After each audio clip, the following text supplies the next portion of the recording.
The prayer this morning will be offered by the Speaker of the House.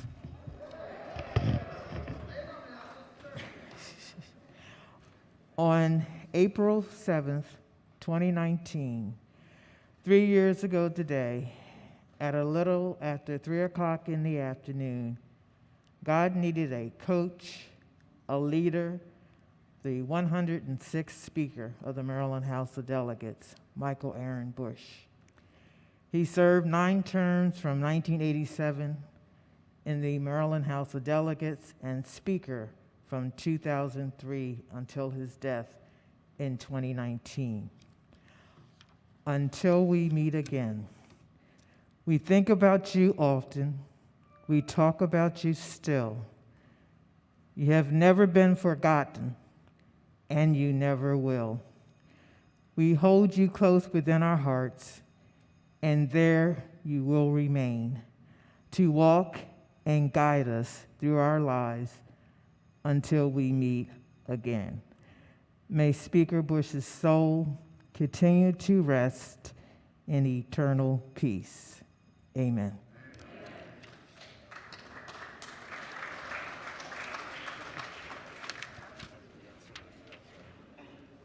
Quorum call.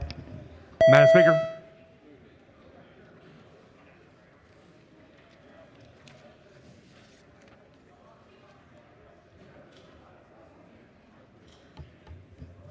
Has everyone recorded their presence? If so, the clerk will take the call. There being 118 members present, and the House is now in session. The clerk will read the journal from the previous day. Annapolis, Maryland, March the 28th, 2022. Recognizing the Deputy Majority Leader. Thank you, Madam Speaker. So much be considered the reading of the journal. So ordered. Petitions, memorials, and other papers. Yea and nay consent calendar number 7. House bills passed in the Senate. The clerk will read the first bill. House Bill 4. Madam Speaker. Recognizing the Majority Leader. I move that the reading of House Bill 4 be considered the reading of all the bills on the calendar. So ordered.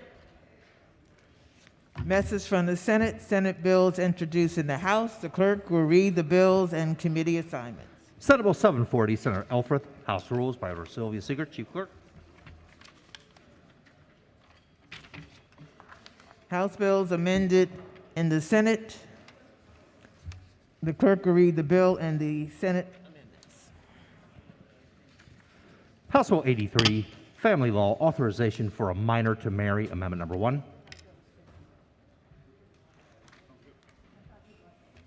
Recognizing the committee chair. Is there a committee chair? Sorry, Madam Speaker, thank you. We move not to concur.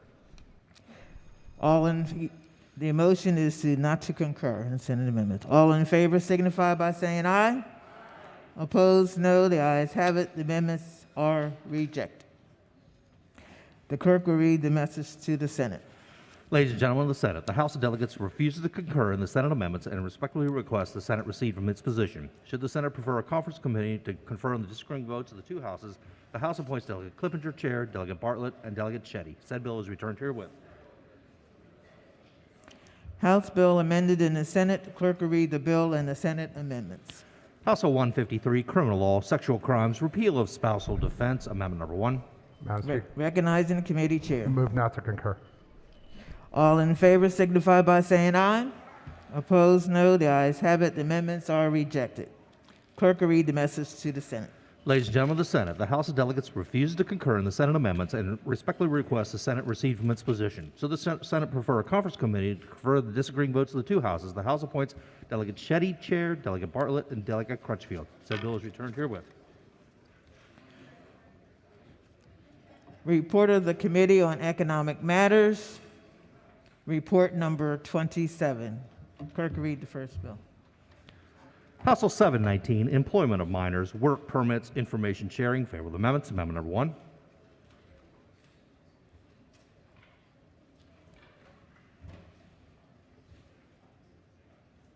Recognizing the floor leader. Madam Speaker, move so much be considered reading of the amendment. So ordered. Okay.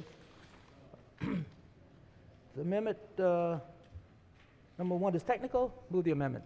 Question for the House is the adoption of the amendment. All in favor signify by saying aye. Aye. Opposed, no. The ayes have it. The amendments are adopted. Question now is adoption of the favorable report as amended. All in favor signify by saying aye. Aye. Opposed, no. The ayes have it. Favorable report is adopted. Are there any additional amendments to the bill or to its title?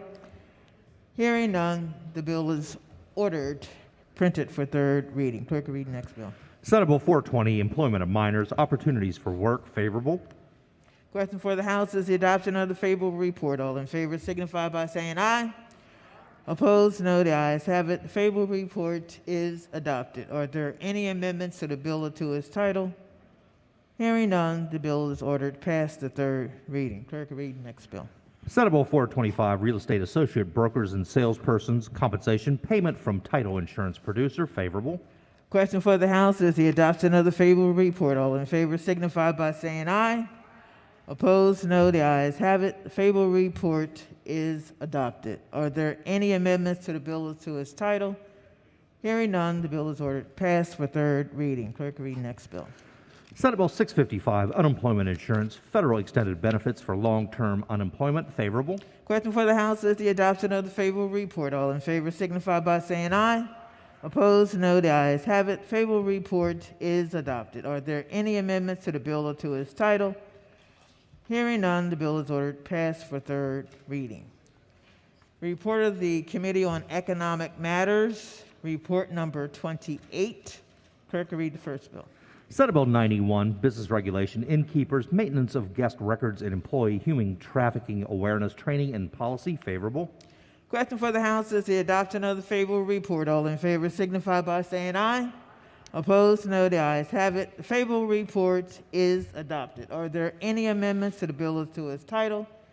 Hearing none, the bill is ordered passed for third reading. Clerk will read the next bill. Senate Bill 125, Revival of Non-Stock and Religious Corporations, favorable. Question for the House is the adoption of the favorable report. All in favor signify by saying aye. Opposed, no. The ayes have it. The favorable report is adopted. Are there any amendments to the bill or to its title? Hearing none, the bill is ordered passed for third reading. Clerk will read the next bill.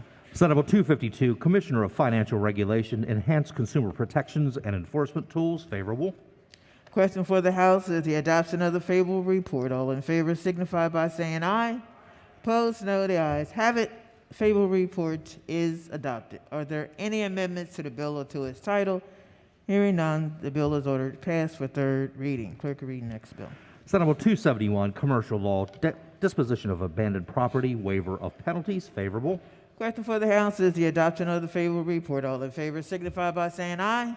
Opposed, no. The ayes have it. The favorable report is adopted. Are there any amendments to the bill or to its title?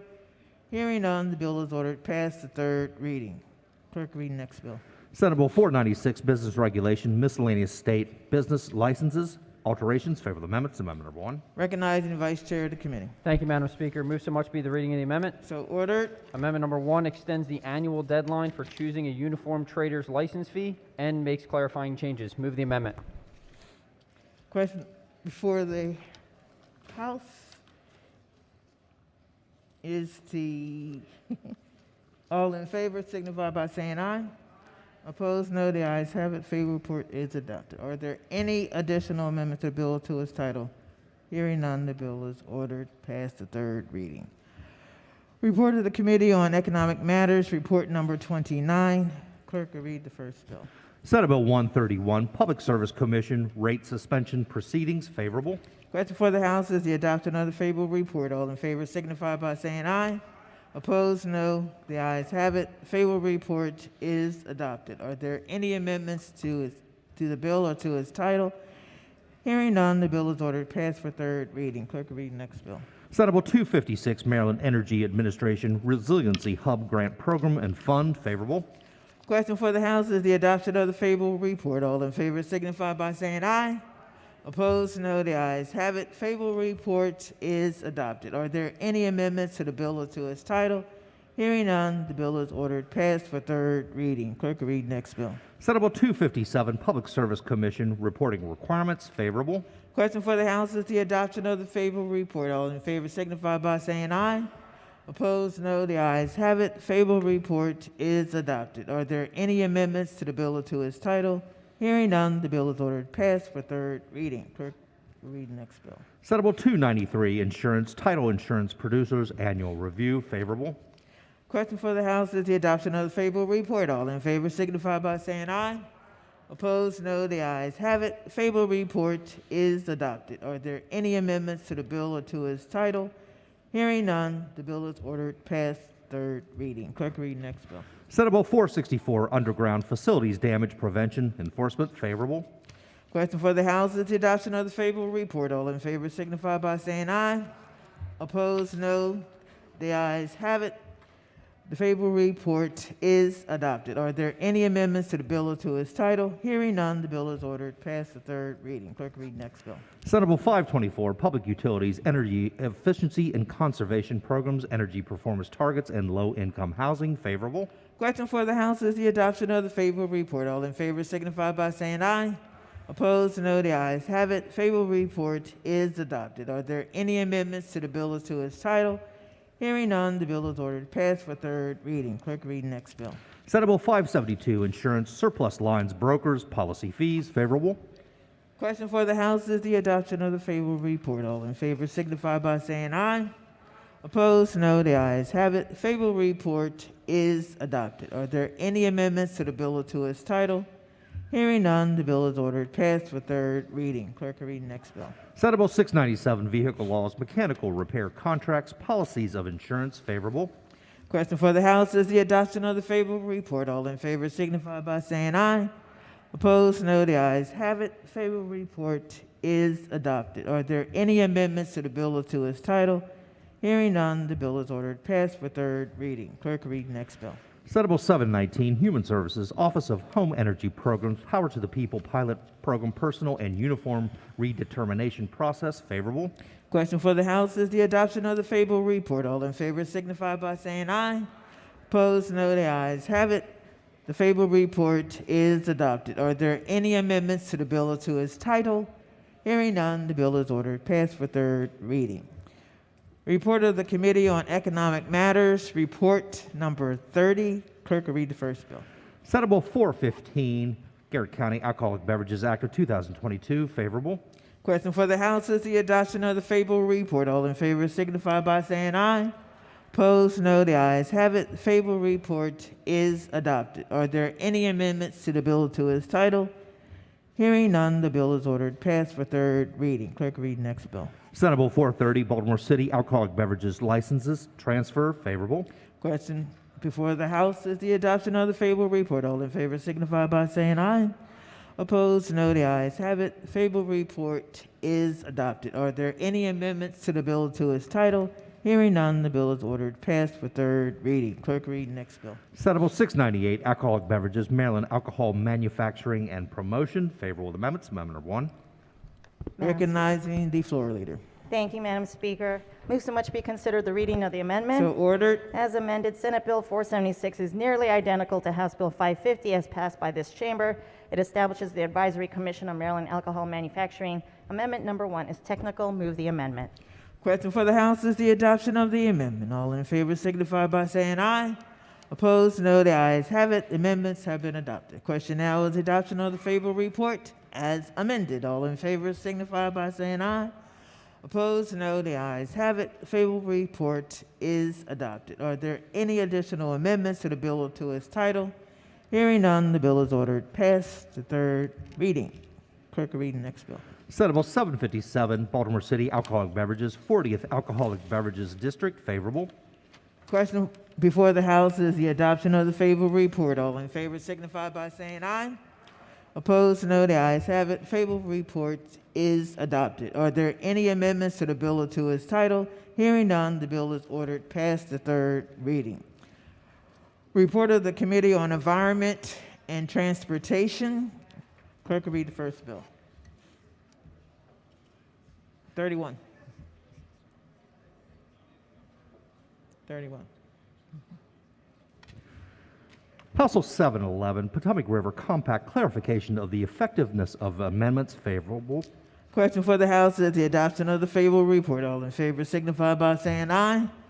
Opposed, no. The ayes have it. Favorable report is adopted. Are there any amendments to the bill or to its title? Hearing none, the bill is ordered printed for third reading. Clerk will read the next bill. House Bill 728, Carroll County, prospective employees and volunteers criminal history records check. Favorable amendments. Amendment number 1.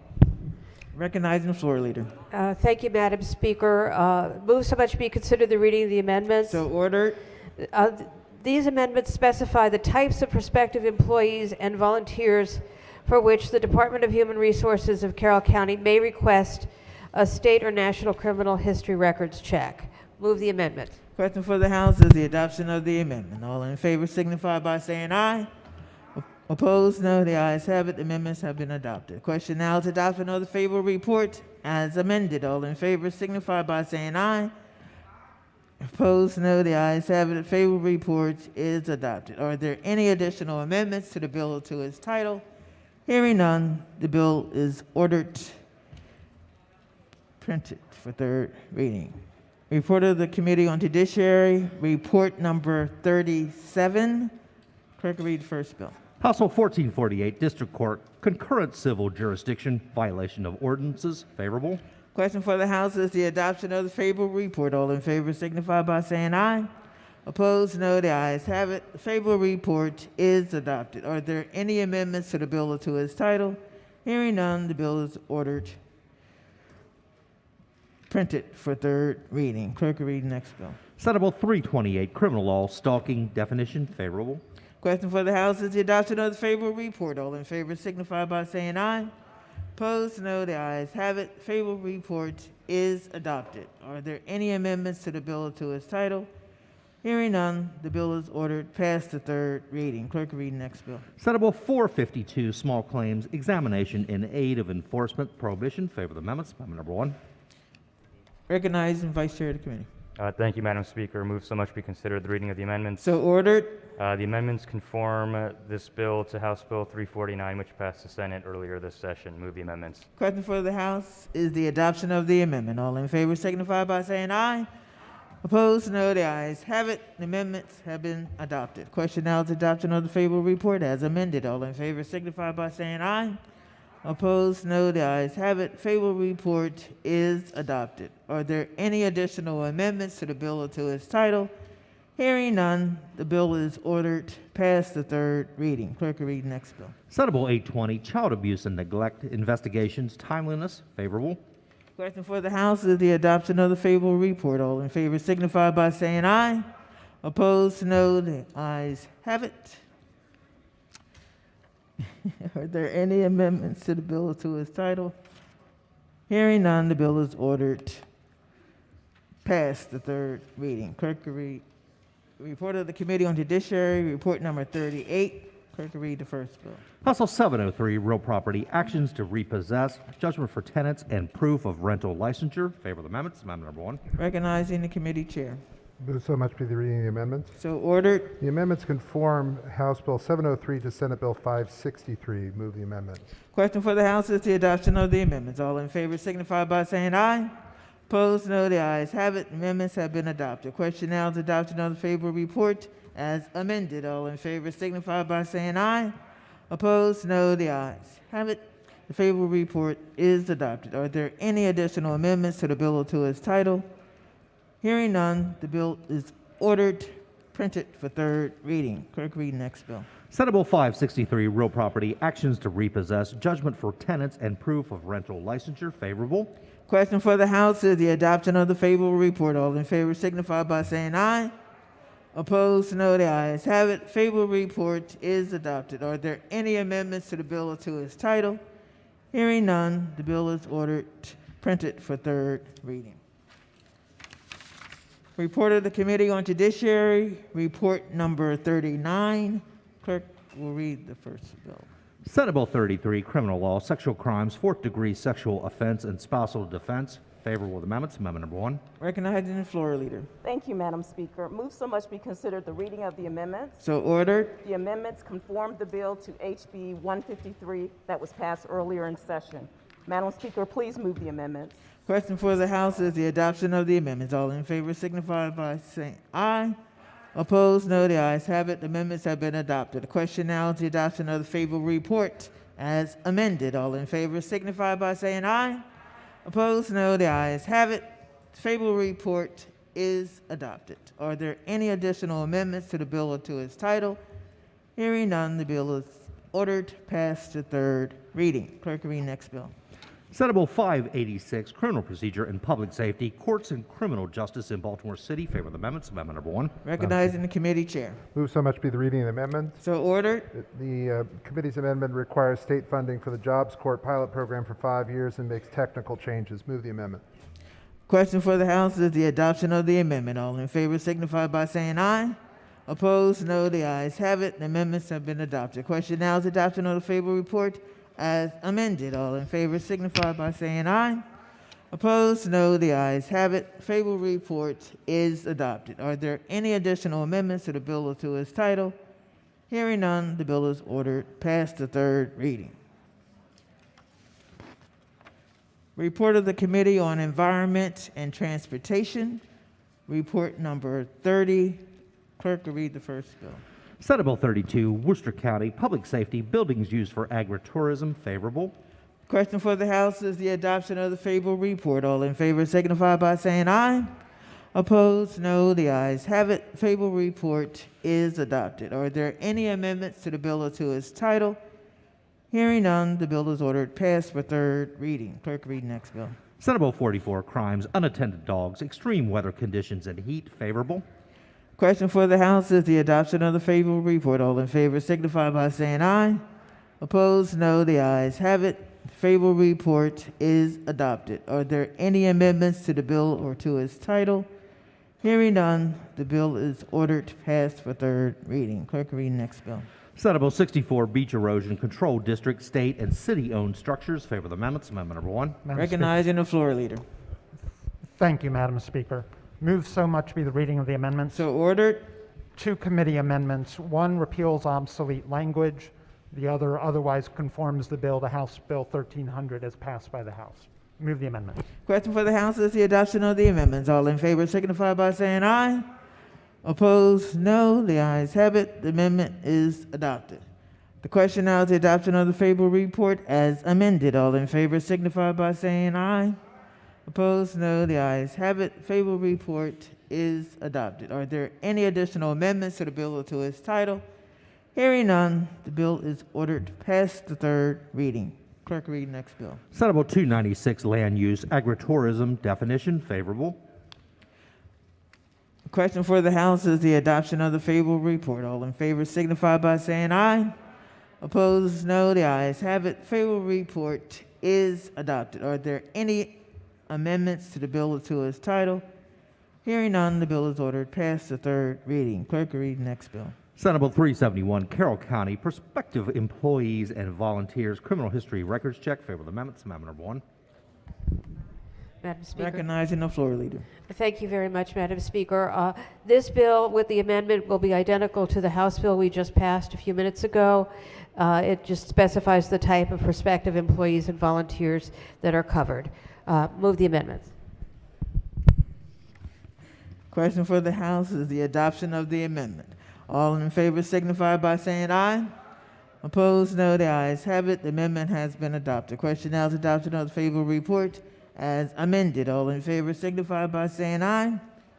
Opposed? No. The ayes have it. Favorable report is adopted. Are there any additional amendments to the bill or to its title? Hearing none, the bill is ordered past the third reading. Clerk, read next bill. Senate Bill 454, Marine Contractor License Authorization Requirements and Fees. Favorable. Question for the House is the adoption of the favorable report. All in favor signify by saying aye. Opposed? No. The ayes have it. Favorable report is adopted. Are there any amendments to the bill or to its title? Hearing none, the bill is ordered past the third reading. Clerk, read next bill. Senate Bill 465, Vehicle Laws, Licenses, and Permits, Prohibited Acts. Favor of the amendments. Amendment number 1. Recognizing the floor leader. Thank you, Madam Speaker. Move so much be considered the reading of the amendment. So ordered. The amendment expressly prohibits fraudulent or dishonest conduct in the examination or testing process of an issuance of a renewal of a driver's license or moped operator's license. Move the amendment. Question for the House is the adoption of the amendment. All in favor signify by saying aye. Opposed, no. The ayes have it. The amendment has been adopted. The question now is adoption of the favorable report as amended. All in favor signify by saying aye. Opposed, no. The ayes have it. Favorable report is adopted. Are there any additional amendments to the bill or to its title? Hearing none, the bill is ordered pass the third reading. Clerk will read the next bill. Senate Bill 466, Potomac River Compact, clarification of the effectiveness of amendments. Favorable. Question for the House is the adoption of the favorable report. All in favor signify by saying aye. Opposed, no. The ayes have it. The favorable report is adopted. Are there any amendments to the bill or to its title? Hearing none, the bill is ordered past the third reading. Clerk will read the next bill. Senate Bill 520, motor vehicles, speed limits, establishment and enforcement. Favorable. Question for the House is the adoption of the favorable report. All in favor signify by saying aye. Opposed, no. The ayes have it. Favorable report is adopted. Are there any amendments to the bill or to its title? Recognizing the minority whip. Thank you, Madam Speaker. Just a quick question for the floor leader on this, if I could. Floor leader. Absolutely. Good morning. Yeah, good morning. So, I seem to recall a House iteration of this bill from earlier on. That's correct. House Bill 434. Okay, does this bill have statewide applicability? It's for Baltimore City. It's just for the city? Yes. Okay, thank you. Okay, thank you. Is there any further debate? Hearing none, the bill is ordered past the third reading. Clerk will read the next bill. Senate Bill 557, Baltimore County, West Baltimore County Redevelopment Authority. Favorable. Question for the House is the adoption of the favorable report. All in favor signify by saying aye. Opposed, no. The ayes have it. Favorable report is adopted. Are there any amendments to the bill or to its title? Hearing none, the bill is ordered past the third reading. Clerk will read the next bill. Senate Bill 731, vehicle towing or removal, secured parties, electronic notification. Favor the amendments. Amendment number 1. Recognizing the floor leader. Thank you, Madam Speaker. Move so much to be considered the reading of the amendment. So ordered. The amendment simply adds clarifying language. Move the amendment. Question for the House is the adoption of the amendment. All in favor signify by saying aye. Opposed, no. The ayes have it. The amendment has been adopted. Question now is adoption of the favorable report as amended. All in favor signify by saying aye. Opposed, no. The ayes have it. Favorable report is adopted. Are there any additional amendments to the bill or to its title? Hearing none, the bill is ordered past the third reading. Clerk will read the next bill. Senate Bill 744, housing and community development, affordable housing, excess real property. Favor the amendments. Amendment number 1. Recognizing the floor leader. Thank you, Madam Speaker. Move so much to be considered the reading of the amendments. So ordered. Amendment number 1 is technical. Amendments number 2 through 6 make changes consistent with the cross-file of this bill, HB 927, as passed by the House.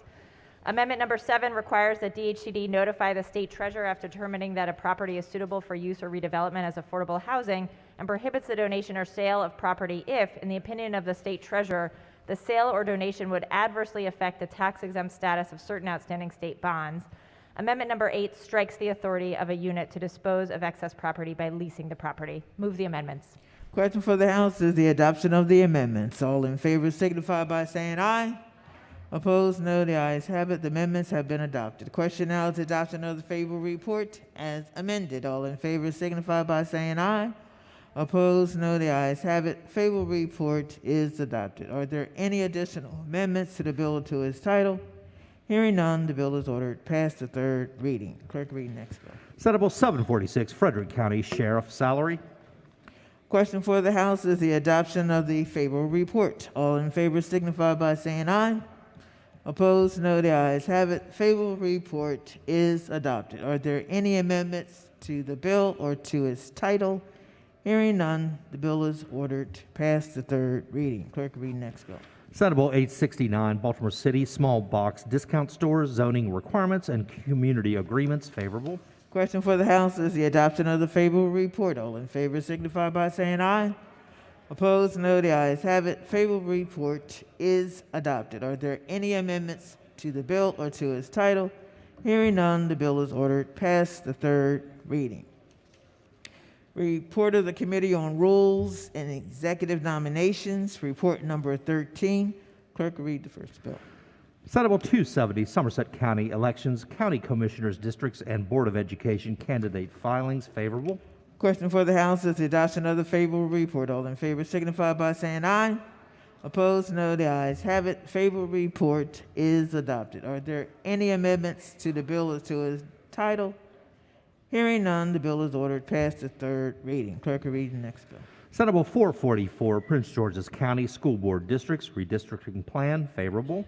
Question for the House is the adoption of the favorable report. All in favor signify by saying aye. Opposed, no. The ayes have it. Favorable report is adopted. Are there any amendments to the bill or to its title? Hearing none, the bill is ordered past the third reading. Clerk will read the next bill. Senate Joint Resolution 11, Solidarity with the Government and People of Ukraine. Favorable. Question for the House is the adoption of the favorable report. All in favor signify by saying aye. Opposed, no. The ayes have it. Favorable report is adopted. Are there any amendments to the bill or to its title? Hearing none, the bill is ordered passed for third reading. Report of the Rules Committee, report number 14. This report is a consent calendar. The clerk will read the first bill. House Bill 1445, re-referred to Appropriations. Recognizing the majority leader. Thank you, Madam Speaker. I move that the reading of House Bill 1445 be considered the reading of all the bills on the calendar. So ordered. All the bills are re-referred to the appropriate committees. Quorum call. Madam Speaker.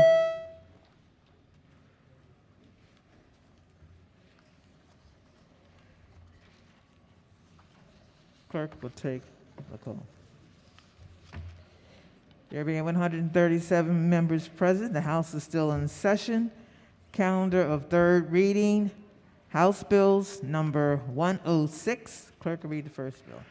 House Bill 386, Anne Arundel County and City of Annapolis Small Minority and Women-Owned Businesses Account, Local State of Emergency. Is on third reading and final passage. Is there any debate? If not, the clerk will call the roll. Madam Speaker.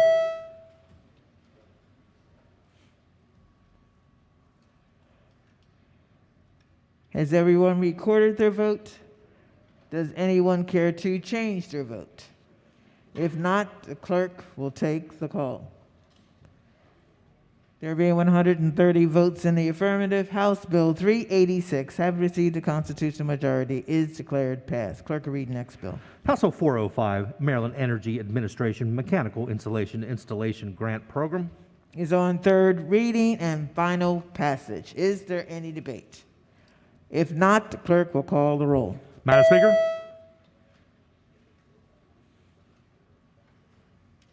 Has everyone recorded their vote? Does anyone care to change their vote? If not, the clerk will take the call. There being 116 votes in the affirmative, House Bill 405, having received a constitutional majority, is declared passed. Clerk, read next bill. House Bill 529, Estates and Trusts Supported Decision Making. Is on third reading and final passage. Is there any debate? If not, the clerk will call the roll. Madam Speaker.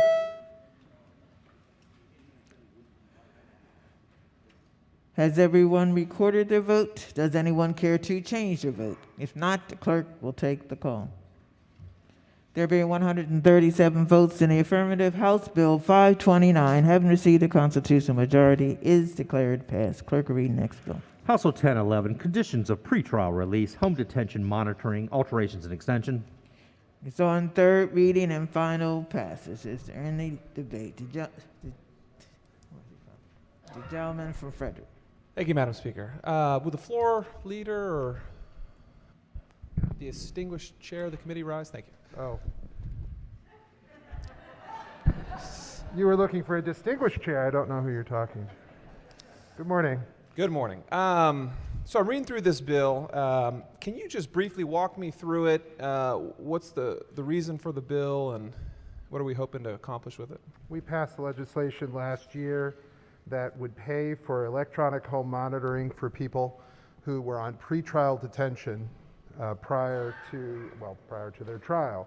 What this bill does is it just continues to spend the money that we had already allocated last year for the program. There was $5 million set aside for the program. They haven't finished spending it, so this allows them to go into the next fiscal year and continue to spend that money. It also sets up a work group, which we actually hope will meet this year, being that the governor didn't appoint members to the last one. We'll get people together to discuss how we can deal with issues related to electronic home monitoring going further. So a couple questions I have. One, the judiciary has an issue with the bill. I'm sure you read the testimony from them. But also there's a very large fiscal note. We're essentially paying for these individuals' pretrial and private homes. There's a significant general fund expenditure. How does that work? So somebody goes before, can you explain that part? The funding?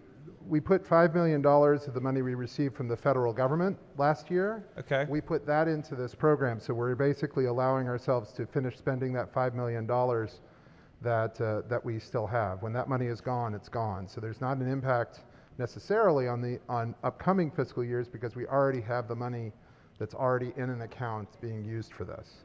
So just to clarify, so the judiciary is concerned, and I'll just read what they wrote, would impact the Maryland judiciary on a significant fiscal and operational level by requiring the payment of pretrial services and home detention monitoring fees by the Maryland judiciary in absence of federal funding source. So you said we got $5 million before. Is that $5 million come to us every year, or if it doesn't come, it'll then come out of the general fund? No. Once the money is gone, it's gone.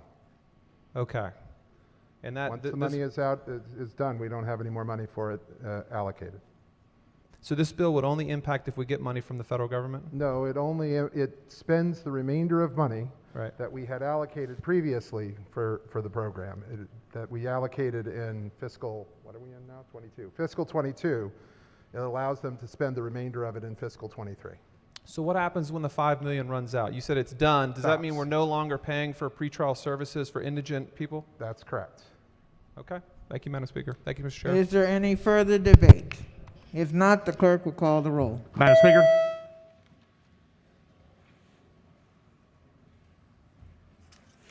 Has everyone recorded their vote? Does anyone care to change their vote? If not, the clerk will take the call. There being 108 votes in the affirmative, House Bill 1011, having received the constitutional majority, is declared passed. Clerk, read next bill. House Bill 1282, Property Tax, Agricultural Accessory Use Improvement Study and Report. Is on third reading and final passage. Is there any debate? If not, the clerk will call the roll. Madam Speaker.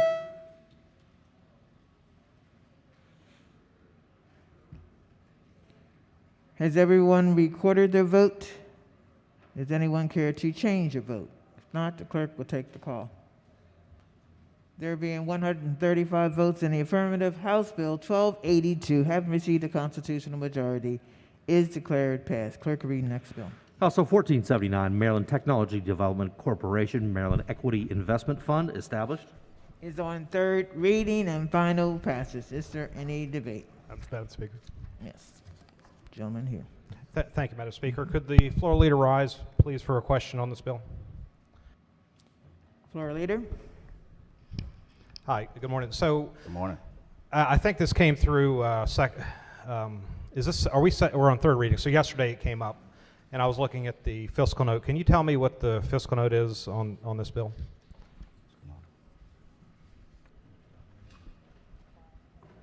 How much money are we appropriating in this bill? $10 million. Okay. And so what does the $10 million do? In other words, what's the bill do? So the $10 million, it's access funds, and that money is going to be used to be invested. Okay. The concern I have, aside from these bills that are bringing large appropriations, actually this comes through Ways and Means and not the Appropriations Committee, is the idea that we're adding on to already a pretty big budget increase. And so was there any debate or consideration in the committee as to how that money is spent, and is it being spent wisely? In other words, is it a good, productive use of the money? Well, the good thing is these are unallocated general funds, so this is excess funds.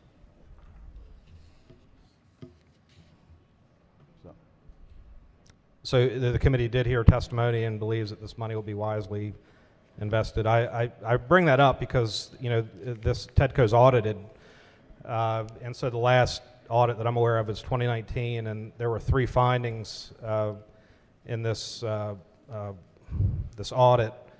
One of which was TEDCO had not adopted regulations for direct equity investments through the Maryland Venture Fund as required by state law, and documentation was lacking to support how certain investments promoted economic development in the state.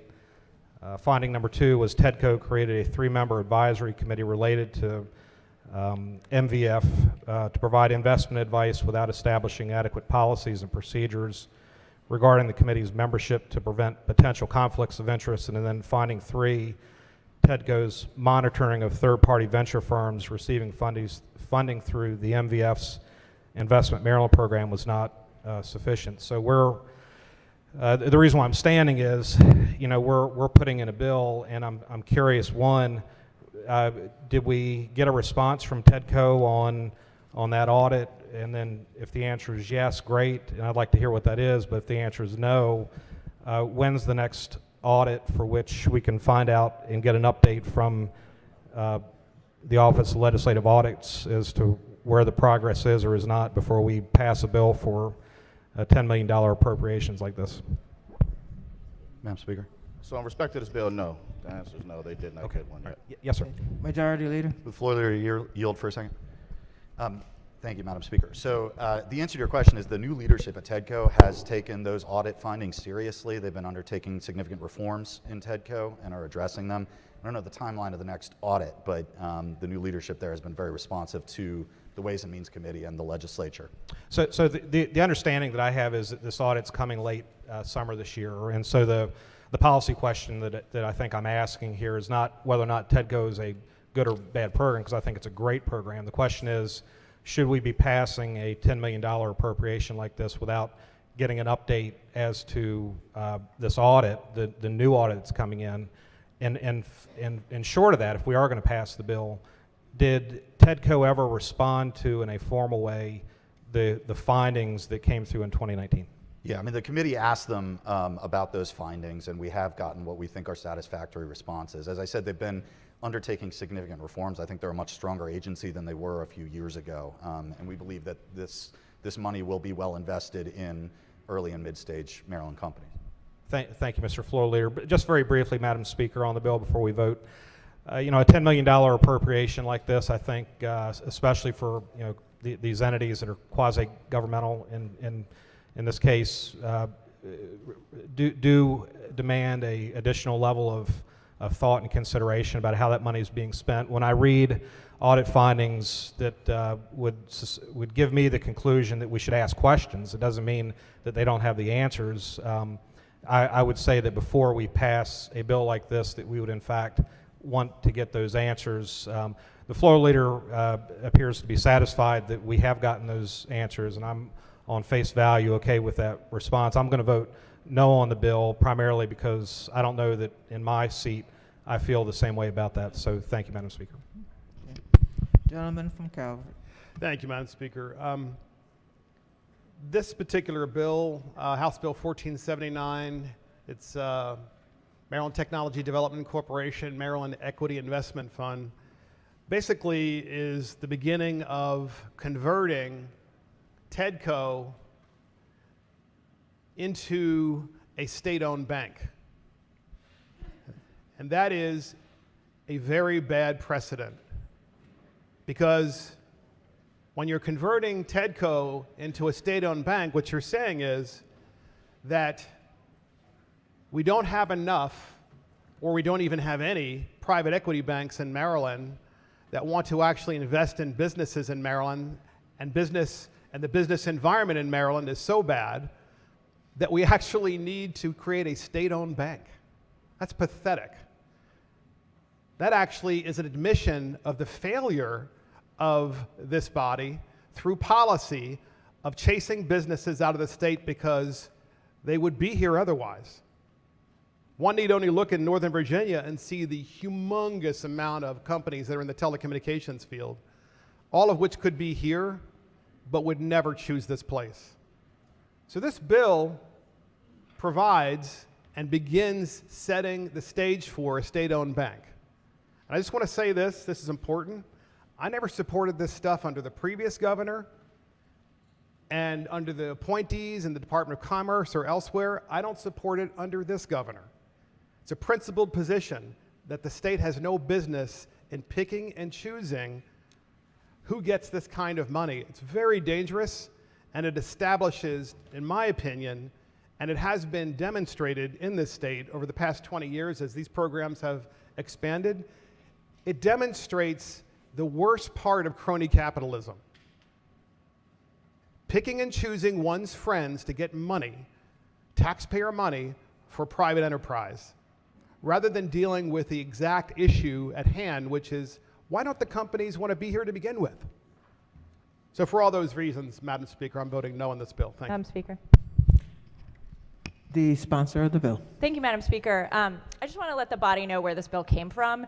In 2016, we passed legislation to allow for a piece of the sweeper provision that when there's surplus funding, after we've spent money, after we've passed the budget, that surplus funding can go to our pension fund because we want to overfund our pension fund. We passed legislation in 2016 to allow for some of that funding to be invested in Maryland companies.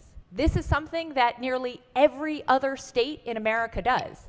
They use state dollars to invest in startups in their companies. We in Maryland are vastly behind the times in keeping up with our peers. In fact, in Virginia, they have the Virginia Commonwealth Commercialization Fund, where they invest millions and millions of dollars every year in startup companies in Virginia. So we are trying now through this legislation to make sure that that funding can actually be invested through TEDCO in startups here in Maryland. This is about making sure that companies can start in Maryland and stay in Maryland. That's what this bill is about. I urge a green vote. Clerk will take the call. Madam Speaker. Call the roll. Has everyone recorded their vote? Does anyone care to change your vote? If not, the clerk will take the call. There being 121 votes in the affirmative, House Bill 1479, having received the constitutional majority, is declared passed. Calendar of third reading, Senate bills, number 34. Clerk will read the first bill. Senate Bill 12, Behavioral Health Crisis Response Services and Public Safety Answering Points Modifications. Is on third reading and final passage. Is there any debate? If not, Madam Speaker. the minority whip. Thank you. One of the unfortunate phenomena, I think, that emerged in the wake of the anti-police movement that started in the summer of 2020 was this concept of reimagining the police. In other words, people supported sending social workers, by and large, to deal with criminals instead of law enforcement to help them deal with their problems and get in touch with their feelings. But in my estimation, this bill is an attempt to codify that notion of reimagining the police right here in Maryland. And if you don't believe me, then look at the plain language of the bill, wherein it talks about prioritizing, quote, mobile crisis units over law enforcement upon responding to individuals in crisis, end quote. And, quote, limiting the interaction of law enforcement, end quote, with such individuals. I believe, Madam Speaker, that the concept of reimagining the police is wrong. It's certainly not in the best interest of the public, so I'll be voting no. Thank you, Madam Speaker. Is there any further debate? Madam Speaker. Yes, the gentleman from Prince George's. Thank you, Madam Speaker. I just want to appreciate the sponsor of this bill and the Committee of Jurisdiction for responding to the public and realizing that like all things, we need innovation and to realize that ultimately we want our law enforcement to be focused on criminals and not necessarily responding to public health incidences where other professionals may be better suited. And I just appreciate this body for being focused on making sure we have the best professionals to respond to the public need when they need it. Thank you. Gentlelady from Anne Arundel. Thank you, Madam Speaker. I have had the pleasure of working with the Anne Arundel County Crisis Mobile Response Team, and I just wanted to share with this body that it is an amazing group of people who work very hard day in and day out to support the mental health and well-being of our residents here in Anne Arundel County. But I will be voting no on this bill because the mobile crisis units throughout the state work hand in hand with the police force. The police officers who kiss their families goodbye every single day to put their lives on the line to protect all of us, protect those mobile crisis team members who are not armed, who are not trained to protect themselves or anyone else. And I've been out on very dangerous calls having to do with suicides, murders, domestic violence, in cases where we're dealing with substance abuse. People are very volatile, and I've been into schools where children have been deemed dangerous to themselves and others. And although our counselors and our social workers and our interns and our graduate students have wonderful education, they are not in a position to protect themselves and others in some of these very volatile situations. And so I will be voting no on this because I think we need to respect the fact that our police force and our mental health professionals work hand in hand, and we can't really prioritize one over the other. Thank you, Madam Speaker. Is there any further debate? If not, the clerk will call the roll.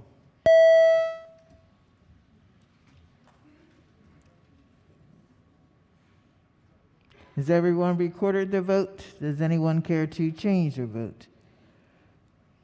If not, the clerk will take the call. There being 94 votes in the affirmative, Senate Bill 12, having received a constitutional majority, is declared passed. Clerk, read next bill. Senate Bill 205, Division of Workforce Development and Adult Learning, Apprenticeship and Training Council, Sunset Extension. Is on third reading and final passage. Is there any debate? If not, the clerk will call the roll. Madam Speaker.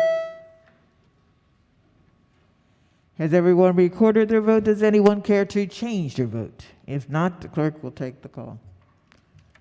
There being 136 votes in the affirmative, Senate Bill 205, having received the constitutional majority, is declared passed. Clerk, read next bill. Senate Bill 213, State Commission of Real Estate Appraisers, Appraisal Management Companies, and Home Inspectors, Sunset Extension. Is on third reading and final passage. Is there any debate? If not, the clerk will call the roll. Madam Speaker. Has everyone recorded their vote? Does anyone care to change their vote? If not, the clerk will take the call. There being 136 votes in the affirmative, Senate Bill 213, having received the constitutional majority, is declared passed. Clerk, read next bill. Senate Bill 217, Commissioner of Financial Regulation, Consumer Loans, Payments and Fees. Is on third reading and final passage. Is there any debate? If not, the clerk will call the roll. Madam Speaker.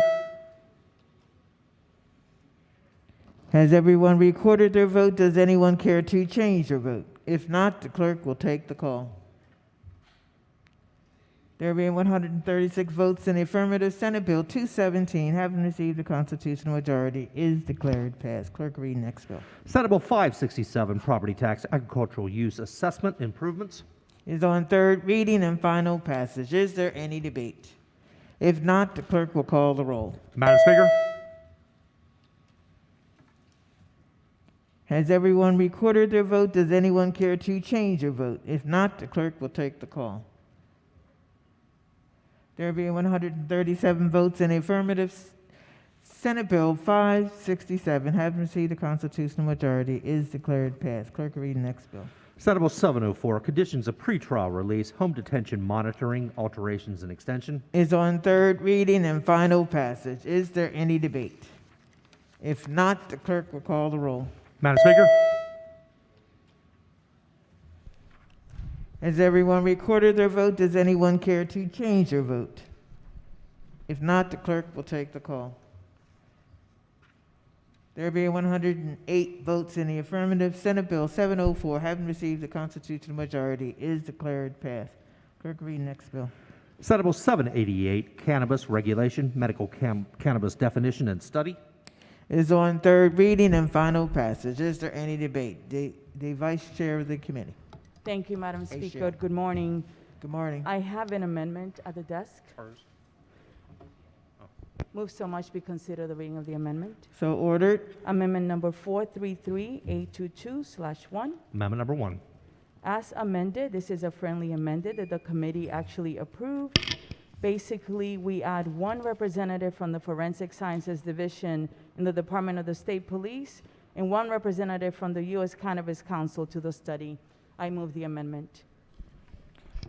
On the amendment, all in favor signify by saying aye. Opposed? The amendment passed. Are there any additional amendments to the bill or to its title? Is there any further debate? Gentlemen. Thank you, Madam Speaker. Yes, Easton, sure. Thank you.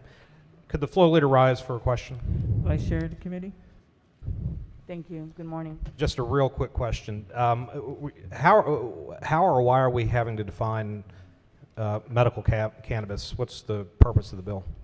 The purpose of this bill is to basically study THC-8 and THC-10, which the CDC and the FDA issue a warning because they're very dangerous and they're not actually regulated in the state of Maryland. We have had many cases of kids ending up in the hospital, young kids, because these products are actually sold in the stores, gas station. So what we did, we turned this into a study. Everyone came to the table and compromised, and we're going to study it and then make recommendations. So I pulled up on my computer here.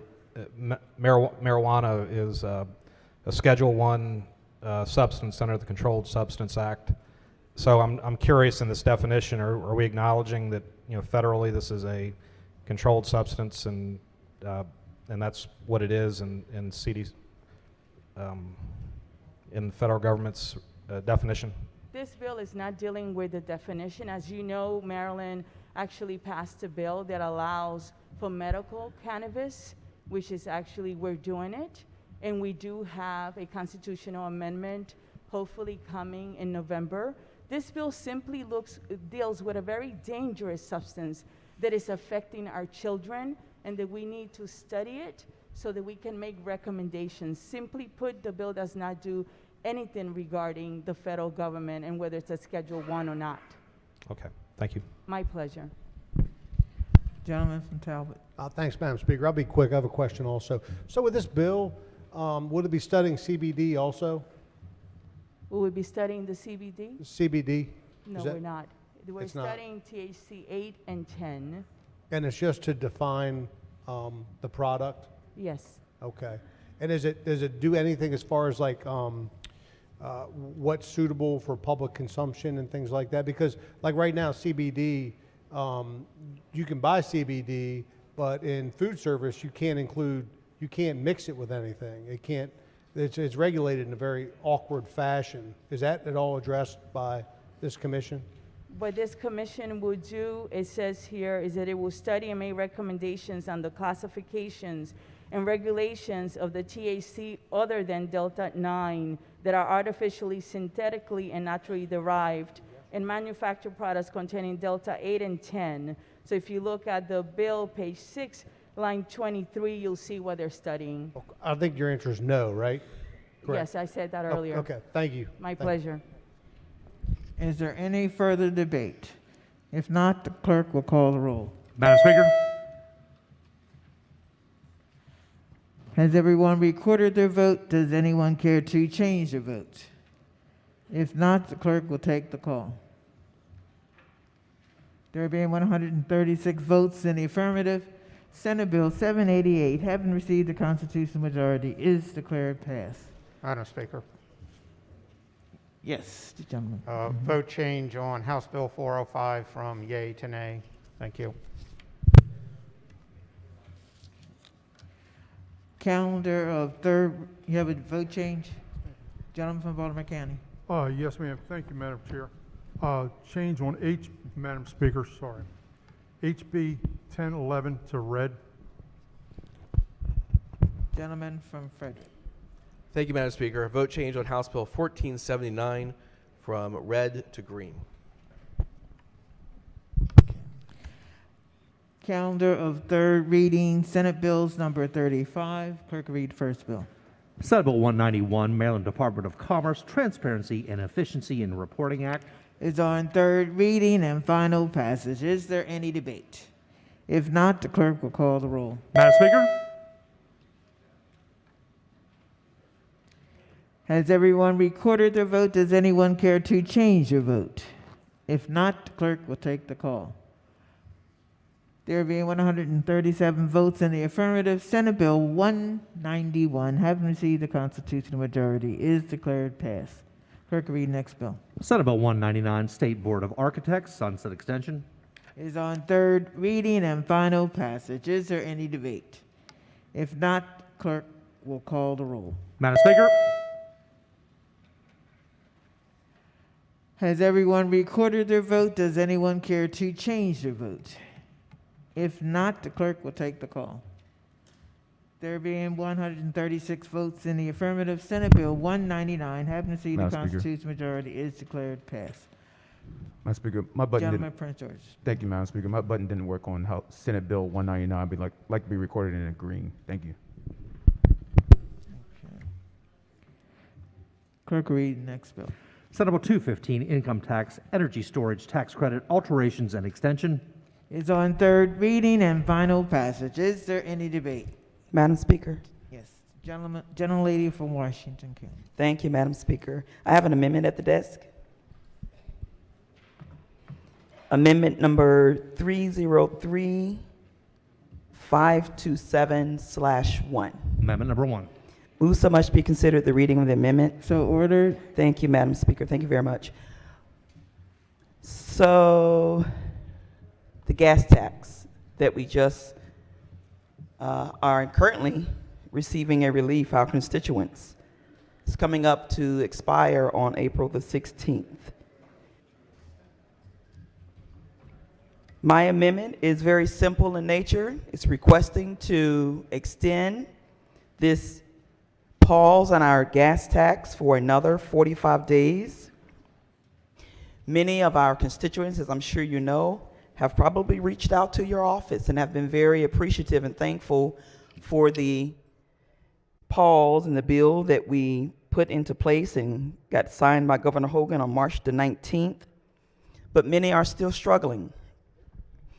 You have the moms and dads who are taking their children to soccer practice and t-ball games, and the young teenage driver just got their license, working at Chick-fil-A, using their small paycheck to pay for gas. And not to mention, we've got spring break coming up across the state of Maryland in our school districts. Parents are planning well-calculated trips using Gas Buddy app that I just came to know about from some of my constituents, trying to find cheap gas across the state of Maryland. Though we know this is a short-term relief, it's a necessary relief that we are requesting that we can extend for another 45 days. Madam Speaker, I move the amendment. Majority Leader. Thank you, Madam Speaker. First of all, let me just say I'm proud of the work we've done this session on taxes. I think we've made fiscally responsible decisions about making the right types of investments in the state of Maryland and providing targeted tax relief to help folks get through this inflationary period, including the family budget boosters that we passed that provided cuts on basic items that people need, the retiree tax bill that was just signed into law last Friday, and the Work Opportunities Tax Credit. When we did the gas tax, the 30-day gas tax holiday, we did something important at the same time that this amendment does not do. That is, we backfilled the fiscal hit to the Transportation Trust Fund. So that fiscal hit was a little under $100 million, and we used a portion of the budget surplus to backfill it to ensure that transportation projects in all of our districts were not delayed. Because, yeah, Marylanders are hurting at the pump, but they also need us to make improvements in the roads and highways and bridges that they use every single day. This amendment would be another $150 million, and it cannot be backfilled at this point because the budget's already passed, which would mean that the Transportation Trust Fund would lose a significant amount of income that funds projects in every district across the state, including projects to improve I-81 and I-70, projects to do upgrades to traffic signals in places like Hagerstown at the Potomac and Howard intersection, at the Haven and Pennsylvania intersection. Those projects are important. We should not defund them. We should not defund transportation, and I would ask the body to reject this amendment. Madam Speaker. Majority Leader. Thank you, Madam Speaker. I appreciate the concerns, the fiscal outline provided by my friend, the Majority Leader, but I would also say this to you. We have a $211 million cash surplus due to the very good, I think, prudent fiscal management of the Appropriations Committee and their ability to look at these big picture numbers that are astronomical to most of us and move the line items around so that we have a cushion, a real cushion. We have enough of a cushion in a cash balance. It's approximately $211 million. And I think that the estimated costs for a 45-day extension of the gas tax holiday, 150 is a reasonable sum. I would have said about 140, just doing the math off the back of the envelope, but it's in that range. It would be covered. It would be within that cash balance shortfall. We passed something that is about to expire that everyone here, I think everyone here, thought was a good idea, because there are macroeconomic and microeconomic conditions out there that are dramatically increasing fuel costs. We are unfortunately in an inflationary spiral. Last year we were told it's transitory, it's transitory. It's just because we're influxing a lot of money into the system for a short period of time, it's transitory. It's not transitory. It's not transitory. Maybe somebody wished it was, maybe someone thought it was. Economists differ. If you find 5 economists, you can usually find 5 different opinions, in my experience at least. But it's not transitory inflation. It's crippling inflation, and one of the big root causes of it is fuel costs, because fuel costs spiral out and affect everything. They affect the costs in your grocery stores, they affected the costs for our constituents buying clothing, appliances, a wide variety of things that everyday folks need. Prices go up and go up and go up. It affects construction materials because you're paying more money to transport them from point A to point B, and the companies can't afford to lose the money. They can't take the overhead hit, so they pass the cost along to the end consumer. Those are our voters. Those are the people we are sent here to try to protect. It's not our fault. It's not the Maryland legislature's fault that gas prices are spiraling. It's not the Maryland legislature's fault that inflation is spiraling and it's destroying sometimes the quality of living by raising the cost of living for people all across the state. It's not our fault, but we do have an opportunity to try to take a little bit of a bite out of it. This expires next week. Does anyone in this room think that the economic conditions that existed 30 days ago are not the same as what they are today? Do we think that they're going to dramatically change? Gas prices, inflation, fuel costs is going to dramatically change in the next 45 days. I think if you think that, you're not thinking straight. It's not going to change. It's not our fault, but it's not going to change. Some of this is the consequence of a madman in Moscow upending the entire global energy system and energy economy. It is terrible. Us paying a little bit more in gas at the pump is not in any way comparable to what the people of Ukraine are suffering, not in any way, anyway. But we can't fix that. We can try to say there's a consequence here that goes to our citizens, our voters, families, middle class, lower middle class. A tank full of gas costs the same for the richest guy in the world as it does for the poorest guy in the world trying to get his kids to school and get to his job that day. It costs the same. And so we have an opportunity. I think we have the reserve funds available to do this. I don't know if it will solve the problems. I don't know in 45 days if things will be different, but we can do it, and we should do it.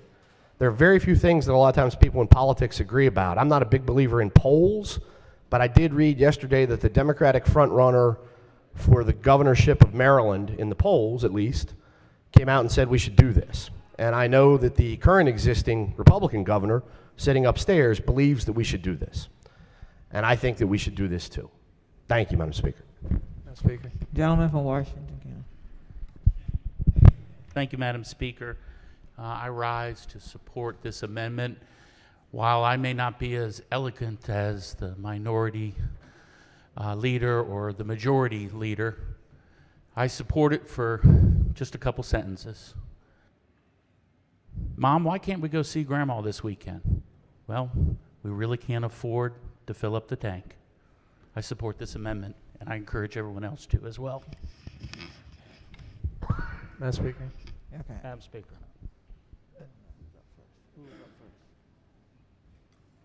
Minority Whip. Thank you, Madam. Oh, my thing broke. Thank you, Madam Speaker. You know, I don't often agree with the comptroller. I really don't. But when he's right, he's right. And yesterday, it was just alluded to, at the Board of Public Works, he called for extending the gas tax holiday to 90 days. So that would be an extra 60 days on top of the 30-day extension that's in place now. And as the guy who collects our revenue, it would seem to me that he would be an arbiter as to whether we can afford it, and he said we can easily afford it. So clearly we can afford the 45-day extension according to his estimation. That's contemplated by this amendment, which would essentially take the gas tax holiday into the Memorial Day weekend and the start of the summer travel season, all while the price of oil is still over $100 a barrel. So I support the amendment, Madam Speaker. Madam Speaker. Madam Speaker.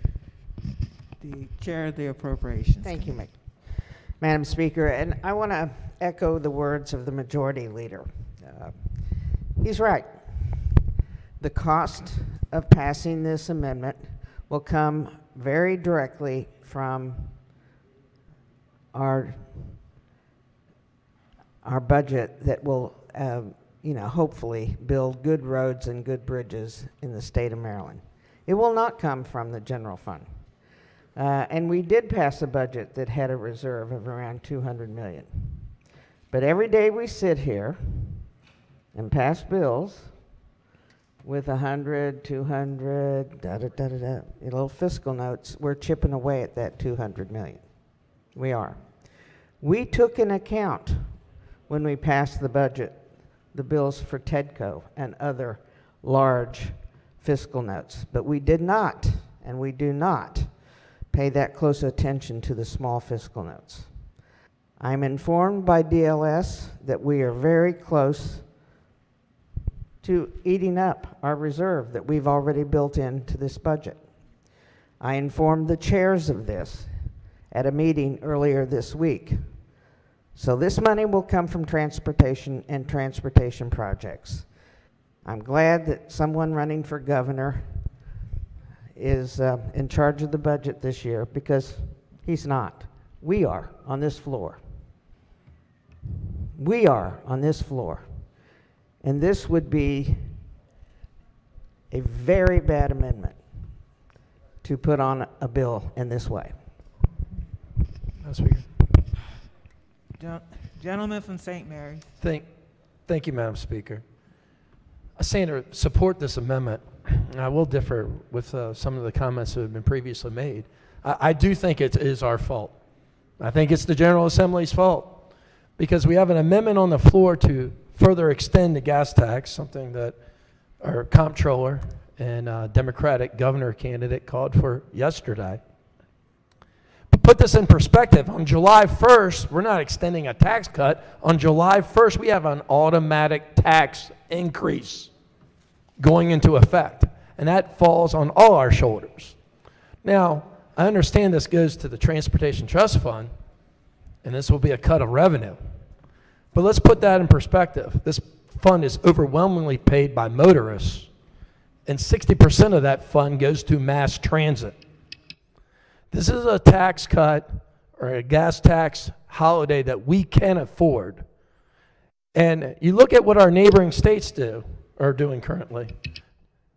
2 days ago, Governor Doug Youngkin put legislation forward in Virginia for a 90-day cut. There you go. 90-day cut.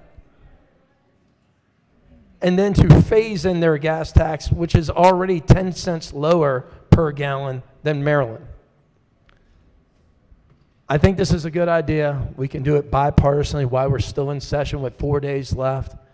And it falls on our shoulder to make the economy for working class people in Maryland a little bit affordable, more affordable. So I urge a green vote on this amendment. Thank you, Madam Speaker. Gentleman from Baltimore County. Madam Speaker, thank you. When we implemented the gas tax holiday, I had suggested in our subcommittee that we go for 120 days because everyone that I've talked to, the 30 days was not enough. People still have to go back and forth to work. They have to go back and forth to school. They have to shop. I mean, the least that we can do is help the people of our state, especially in these times. People are struggling just to make ends meet. And this little bit could make a difference between someone be able to afford to keep going back and forth to work or back and forth to school. So I strongly support this amendment, Madam Speaker. Thank you. The clerk will take the call. Madam Speaker. Madam Speaker. Wow, unbelievable.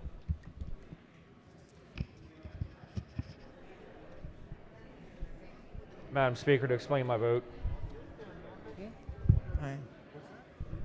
Madam This on Speaker, the to explain amendment? my vote. Explain your So vote. this is a vote on the amendment. So if you favor the amendment from our colleague from Washington County, you would vote green. If you oppose the amendment from our colleague from Washington County, you would be voting red. Madam Speaker. I'm so used to doing green. Let me speak, John. I'm a citizen too. You go down. Gentleman from Caroline. Thank you, Madam Speaker. I wish I would have had the opportunity to speak before we called the vote. We could do this. We could do this as a deficiency appropriation. We have billions more dollars coming next year from the federal government. What we could do is spend this money now. Obviously, it'll be a hit to the Transportation Trust Fund. We can backfill it next year with money that's going to be coming from the federal government. Now, it could have some implications as far Gentlemen, as you're how it's explaining back, your but, vote? You're explaining your vote? I'm explaining my vote. Thank you, Okay, Madam Speaker. thank you. And I wish I could have had this before we could have taken the vote. Okay. Because this is Clerk something we will could take the call. I explain my vote. The amendment fails. We're not explaining the votes now, Madam Speaker. Madam Speaker, we were I stood up, standing. There were two wow, people wait. standing right here. I don't understand why you didn't acknowledge us to explain our vote. That's not right. That's not fair. You saw us. We were both standing. I understand, but it's my call, okay? Well, that's not your call to ignore the people who are standing. Okay, what's the next bill?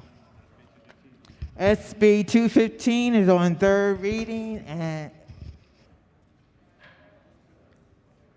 clerk will take the call. Madam Speaker. Call the roll, rather.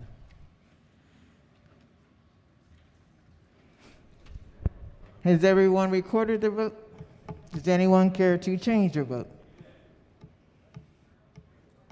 If not, the clerk will take the call. There being 106 votes in the affirmative, Senate Bill 215, having received the constitutional majority, is declared passed. Clerk, Madam Speaker, point of order. the gentleman from Frederick. Thank you, Madam Speaker. My question is just that when someone's standing, and this, I guess, is for the parliamentarian, shouldn't they be acknowledged when they want to explain their vote? Isn't that part of the rules that we should be acknowledged and not just ignored? I thought that was the rules. I've been here for 12 years. I wasn't ignoring you. I'm just trying to move the process along. So. Well, but that's... But it's over with now, okay? So if you wanted just to be on the floor to say all this, go ahead. I guess, yes, I'd like to call the parliamentarian and ask if if we should have been called on, because I don't want this to happen. We're running up against sign and die. We're here for several more bills and more votes. I want to make sure that people want to explain their vote, that they can have that opportunity. Parliamentarian.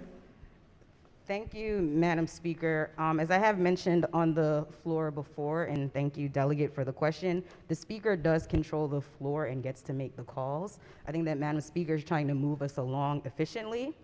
I think that we can and should try to ensure that the minority party is able to fully debate and explain their votes. However, Madam Speaker gets to make those calls and move us along. So what ruling is that? What page is that? Is there a page number for that? The explanation of vote is Rule 94, and you'll notice that it says may. Thank you. Madam Speaker. SB 2. Just briefly, I apologize. All I want to suggest is I would hope you do have the discretion to do that. I know you. I think everyone here knows you to be a fair individual who is dedicated to this institution. And I would hope that we would not abuse that, any of us as members would not abuse the right to do that in terms of explaining our votes or making comments. But I would hope that you would, in the future, take a hard look at that in your discretion and give people an opportunity to voice themselves on the bill. I appreciate it, Madam Speaker. I'm not going to say anything. Senate Bill 247 is on third reading. Madam Speaker. Gentlelady from Carroll, is it on this bill? Yes, it is. Okay. Yes. Thank you, Madam Speaker. I had a question for the floor leader. I had a couple questions yesterday, and I was trying to look at this last night. Yes. Thank you. So go back, and this has to do with Department of State Department of Assessment and Taxation, real property. So tell me what the bill does, and what's the problem we're trying to solve here? All right, I explained this yesterday. The bill requires SDAT to publish on its website in plain language description of how property is accessed, list criteria that may be considered during a property tax appeal, and requires local government to be notified when an appeal reduces the value of commercial property more than 20% and allow governments to appeal the decision within 90 days. Thank you. And the first part of the bill, I think, is good to have it posted on their website about the methodology in valuing the properties. But the second part, I'm just still trying to figure out what the process is today and what the problem is we're trying to solve with the within 10 days after the decision by the appeal authority that reduces the value of the commercial real property by more than 20%, they shall notify the governing body of the county. So when I just know about residential appeals. This is commercial appeals. So do we notify governing bodies on residential appeals if their assessments are reduced? Or is this just for commercial? The whole purpose of this bill is to give local governments ample time to be able to file an appeal. So why would a government want to appeal an assessment of a commercial building? Because it reduces their tax base. Okay, so the State Department of Assessment and Taxation comes in, and they're supposed to, in a non-biased way, assess something. And you're saying our government will want to come in and appeal that they've reduced their assessment? They can do that already. Okay, so what does this bill do? It's just 90 days instead of 45. And what is the amount of time that we get currently for residential property? Say that again, I'm sorry. What is the amount of time we get to appeal? Like if we have our own homes and they're appealed, what's the amount of time that a residential property gets to appeal? 45 days. So we're given, if we own a home, we have 45 days to appeal our own residential property tax. But you're going to give a municipality or a county 90 days, and you're going to give them notice that a commercial property's value has decreased so that they have double the time that we would have to appeal. I'm just trying to understand how that's... Yeah, they already get notice. We're just giving them the time to appeal. But why would they get double the amount of time that we do as residential properties? Why are we giving them an extra advantage to appeal a commercial building because their value went down?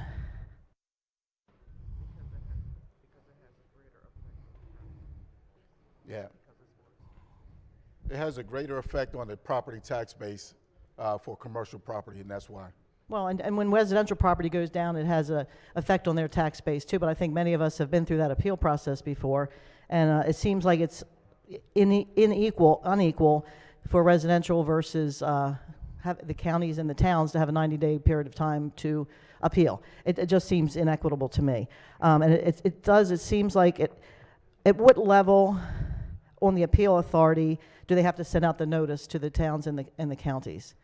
It sounds to me like it was at every level. Is it at every level if the appeal goes down? At every level. So SDAT would have to send out these notices every time a reduction. Absolutely. That's correct. And currently, I mean, right now, things were going up, valuations were going up, but a number of years ago, these valuations were all going down dramatically because we had a lot of problem with the market. So that seems like it puts a lot of extra burden on SDAT to have to send these out at every single level when a reduction goes down. They didn't have a problem with that. Excuse me? They didn't have a problem with They didn't have a problem with that. Okay. My problem with it is treating the residential differently than the commercial and just giving counties, basically giving our counties extra time to appeal a reduction in taxes on commercial buildings. And it seems like an unlevel playing field with the residential properties. And I just don't know why we would need to do that. So thank you for the explanation. I'll be voting no. Thanks. Is there any further debate? If not, the clerk will call the roll. Madam Speaker?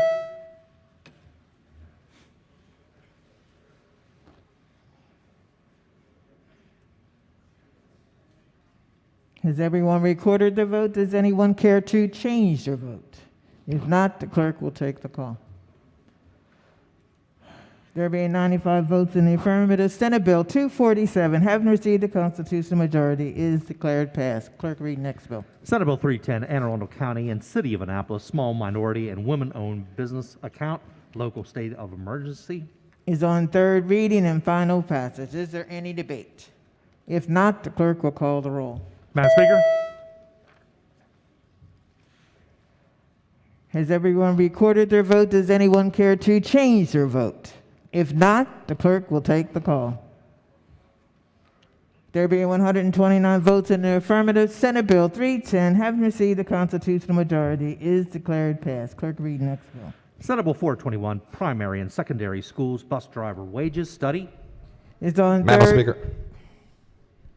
Is on third reading and final passage. Is there any debate? The gentleman from Baltimore County. This is a procedure. Thanks. Sorry about that. Thank you, Madam Speaker. I do have an amendment at the desk here. So much be considered the reading of the amendment. So ordered. Thank you. It is SB 0421-883920-1. Amendment number 1.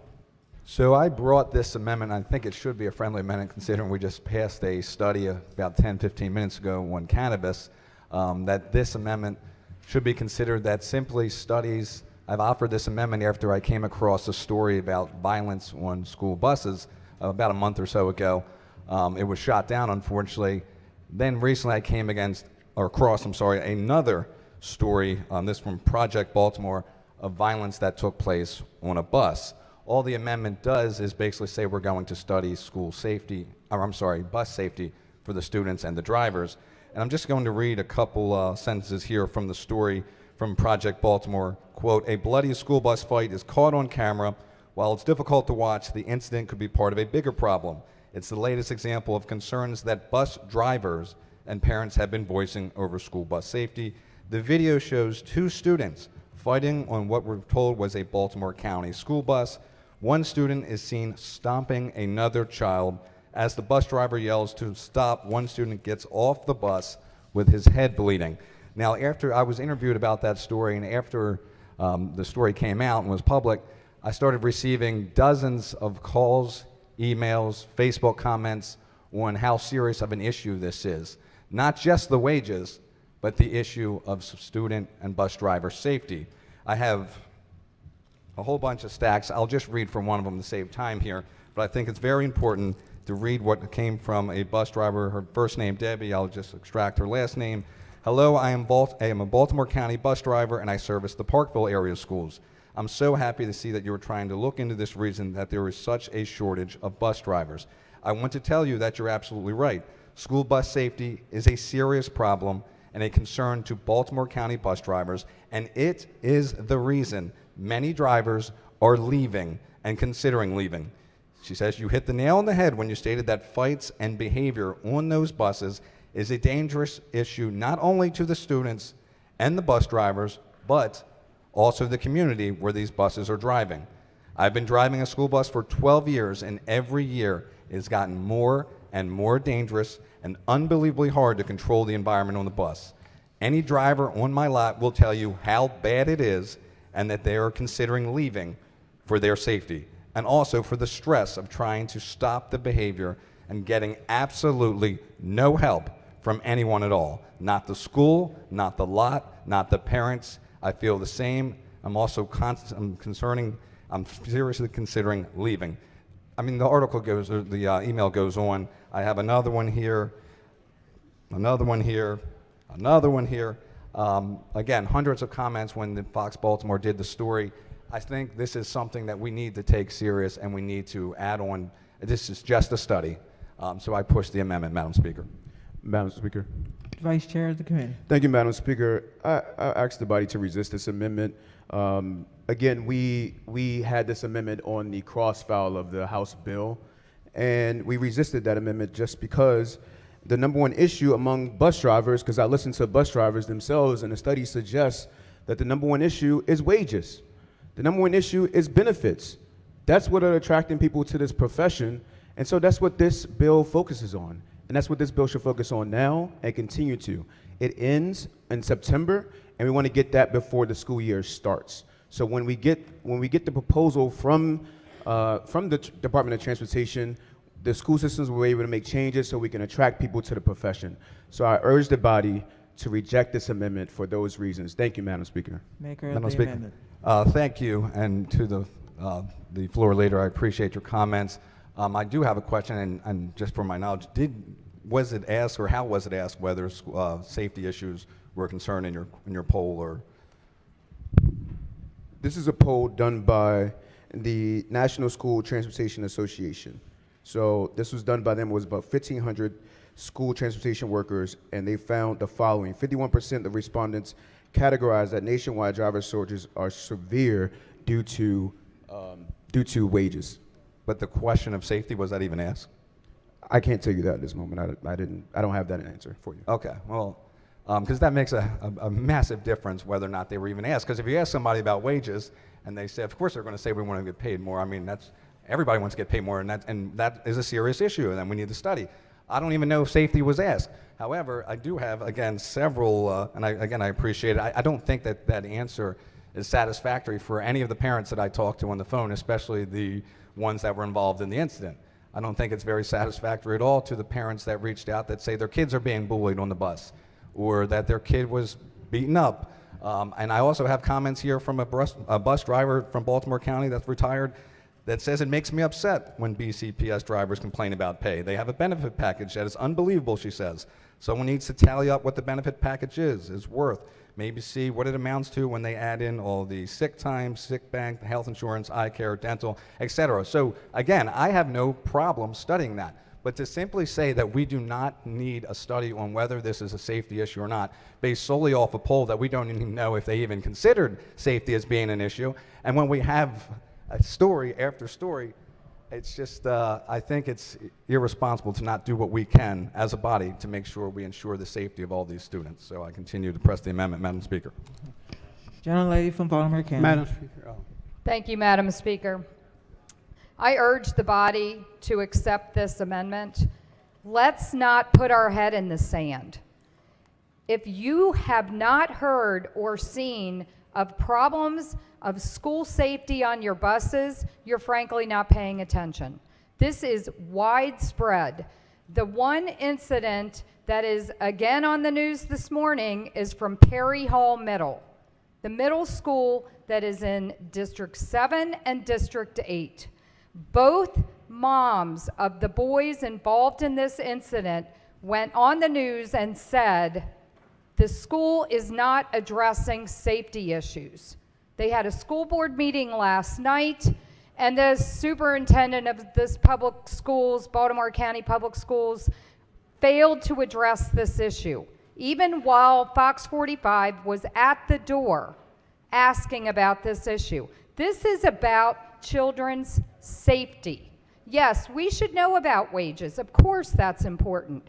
But to not ask this question today, the moms involved says, quote, "This has been torture, not only to him, but also myself." Baltimore County mother whose son was involved in the school bus fight. Quote, "He is not safe. He is not safe." That's the mom from the other boy involved in this fight. It is widely available on social media. It is on TV. We should not miss the opportunity right here and right now to protect student safety on buses. Please vote green on this amendment. This is simple. It is easy. It is not life-changing. You are saying to students and to moms and dads, we care about your safety on the buses. We're willing to study it. I beg you, vote green. Madam Speaker. Gentleman from Baltimore County. Thank you, Madam Speaker. Ladies and gentlemen of the House, I rise in support of this amendment. I think it's an excellent amendment. It doesn't surprise me, the results of the survey they got, that they talked about just wages seem to be their number one concern. I have a sister who is in Harford County, and she is an assistant on a bus. And I actually had this conversation last night with her because of knowing that this was going to come up again. And I talked to her about this. And you have to understand one thing, and this is a lot we keep seeing with the school system, that when there are problems, people are told to be quiet. Do not bring them up. It's not necessary. And this is exactly what she has dealt with. She has had kids assault her on the bus, young kids. I mean, this is not just older kids that are doing this. They're getting younger by the day because they think and they know they can get away with it. This is important for us to do this and do this now. She has been so upset at times by what she has witnessed, and sometimes she moves around from one bus to the next, depending on where they need her. And she says it's getting harder and harder to even get bus drivers, and especially assistants. Because most of the time, like my sister, she's 66 years old. She's not, she's not young. And she's not really, at that age where she has to be able to defend herself. I mean, I just can't believe this, that she has to defend herself on a school bus against the kids that are there. We need to take a look at this. This is a very, very serious issue, and I'm asking that you would join with us and let's add this amendment to this bill. Thank you, Madam Speaker. Vice Chair of the committee. Thank you, Madam Speaker. In that study, I misspoke a little earlier. In that study, they did ask the question of safety, and they said, what was your issue around safety? And the responses from the respondents were COVID-19. COVID-19, that was their safety issues that they brought up. The fact of contracting COVID-19 on buses, not behavior of students. Students can still be suspended or expelled for anything that happens on the actual bus itself. School systems, local school systems are constantly looking at safety of the buses, on the buses, every single year and assessing that according to MSDE. So this is already being done at the local level to review those things. Right now, the most imminent thing for our bus drivers, and we've seen it because we had to call in the National Guard in order to come in to drive our kids to school. This is an issue. Wages is their number one issue here. Not safety and behavior of students, but safety of contracting COVID-19. For those reasons, Madam Speaker, I ask the body to resist this amendment. Thank you. Madam Speaker. Gentleman from Baltimore County. Thank you, Madam Speaker. I'm going to say this again, and this is from somebody who rides on these buses. They're told not to report this stuff. That's what they're told what to do. So the reporting is not, just doesn't happen, folks. So therefore, when they see a survey like this, they're not going to say that. They're not going to say that. And so again, I urge you, this is important. This is something that we must do. Thank you, Madam Gentleman Speaker. from Anne Arundel. Thank you, Madam Speaker. I stand in support of this amendment. We are not going to take away anything from this study in regards to wages. Right now, what we have in this body is two competing narratives that we're missing bus drivers because of wages. Maybe that's possible. There's probably some truth to that. We're not asking that to be removed from the study. All we're asking for is a study to find out what is really going on in these buses, because we have my good delegate friend from Baltimore County reading letters from actual parents, and then we're citing a study. I don't question the study. I certainly don't question the parents. All we're asking for is a very simple amendment. If we're going to do this study, then let's find out what's really going on, because it seems pretty reasonable to me. And I don't want to stereotype all bus drivers, but the ones that I usually remember are middle-aged to sometimes older females that are doing it because they love the children. And I don't care if we pay them $25,000 or $200,000. They need to be protected, and any violence brought against them can't be covered up by their salary. So let's do a study on what's causing this massive decrease in bus drivers. If it's money, so be it. But if it's money and violence, that's very important. It is our job as a body to protect the citizens that entrust us to be in this chamber. And for those reasons, Madam Speaker, I support this amendment. Young lady from Hartford. Thank you, Madam Speaker. I support the amendment, but I have a couple questions for the floor leader, if he can answer them, because I'm not sure. If I can answer them, who sure. did the study? Was it a Maryland study of our bus drivers, or was it a national? It was a National School Transportation Association. Okay, are they union affiliated? No.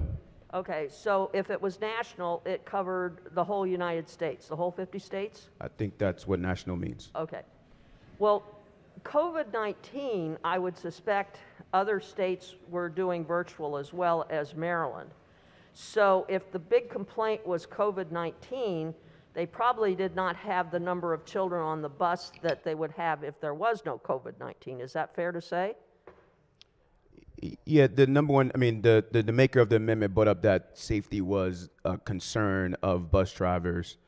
Through this study, the safety, and he alluded that the issue was around behavior, around student behavior. Unfortunately, that's not the case for him. The issue around safety that the bus drivers brought up was COVID-19. But and that so was this study was done in January.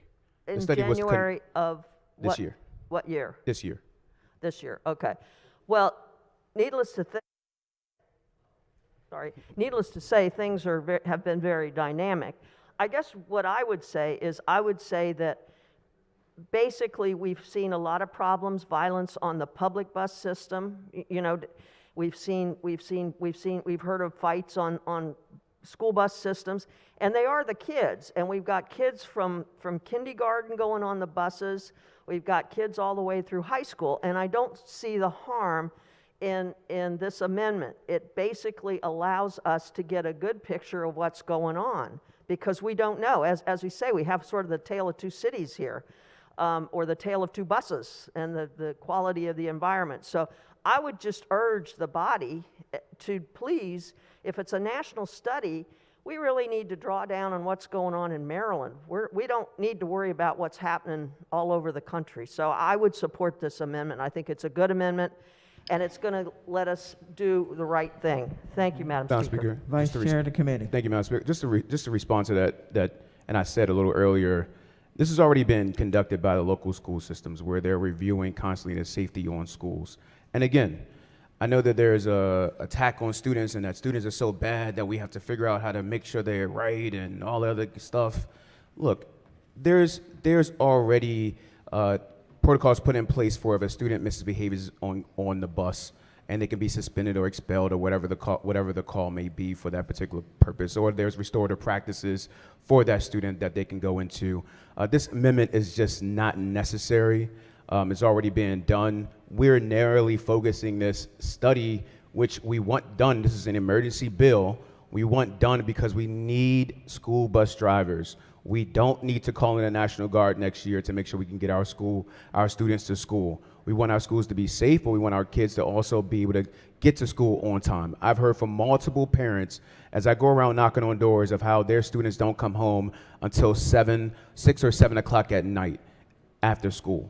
And so this is a big issue in our state. Obviously, it's a big issue around the country, and we've seen that. And so we're trying to attract people to the profession of bus driving in our school system. So with that, Madam Speaker, again, I urge the body to resist this amendment. Thank you. Maker of the amendment. Thank you, Madam Speaker, and I'll just be quick. Again, I appreciate what he had to say, but this bill deals specifically with retaining or hiring bus drivers. When, again, Debbie, the bus driver, reaches out, the last part of her email says, yes, salary is something to consider. However, there are more reasons. As for me, the behavior problems are more the reason I want to leave, and many of my coworkers say the same thing. So COVID-19, I understand, of course, it was a concern. God willing, it'll be finished completely soon. But to say that we need to look at a national poll or even to cite the national poll, when I have the real statistics right here, the constituents, the people that we run for election to represent, are telling me, not a poll done by a national organization, an actual constituent, and many of them telling me that this is an issue. So that's the last thing I'll say. I appreciate the back and forth in the debate, but I push the amendment. Thank you, Madam Speaker. Is there any further debate? If not, the clerk will call the roll. Madam Speaker?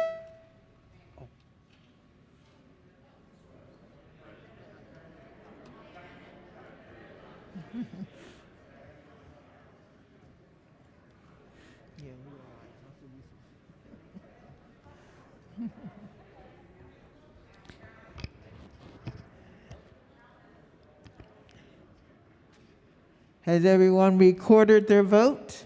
Does anyone care to change your vote? If not, the clerk will take the call. The amendment fails. Are there? Okay. Senate Bill 421 is on third reading. The clerk will take the call. Call the roll. Madam Speaker?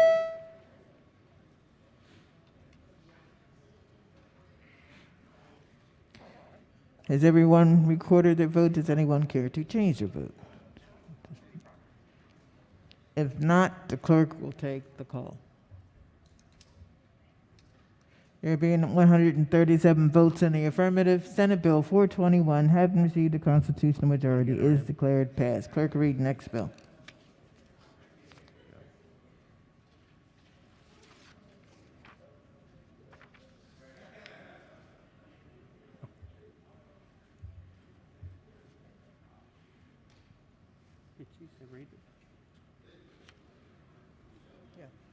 Senate Bill 474, Economic Development, Western Maryland Economic Future Investment Board and Fund Establishment.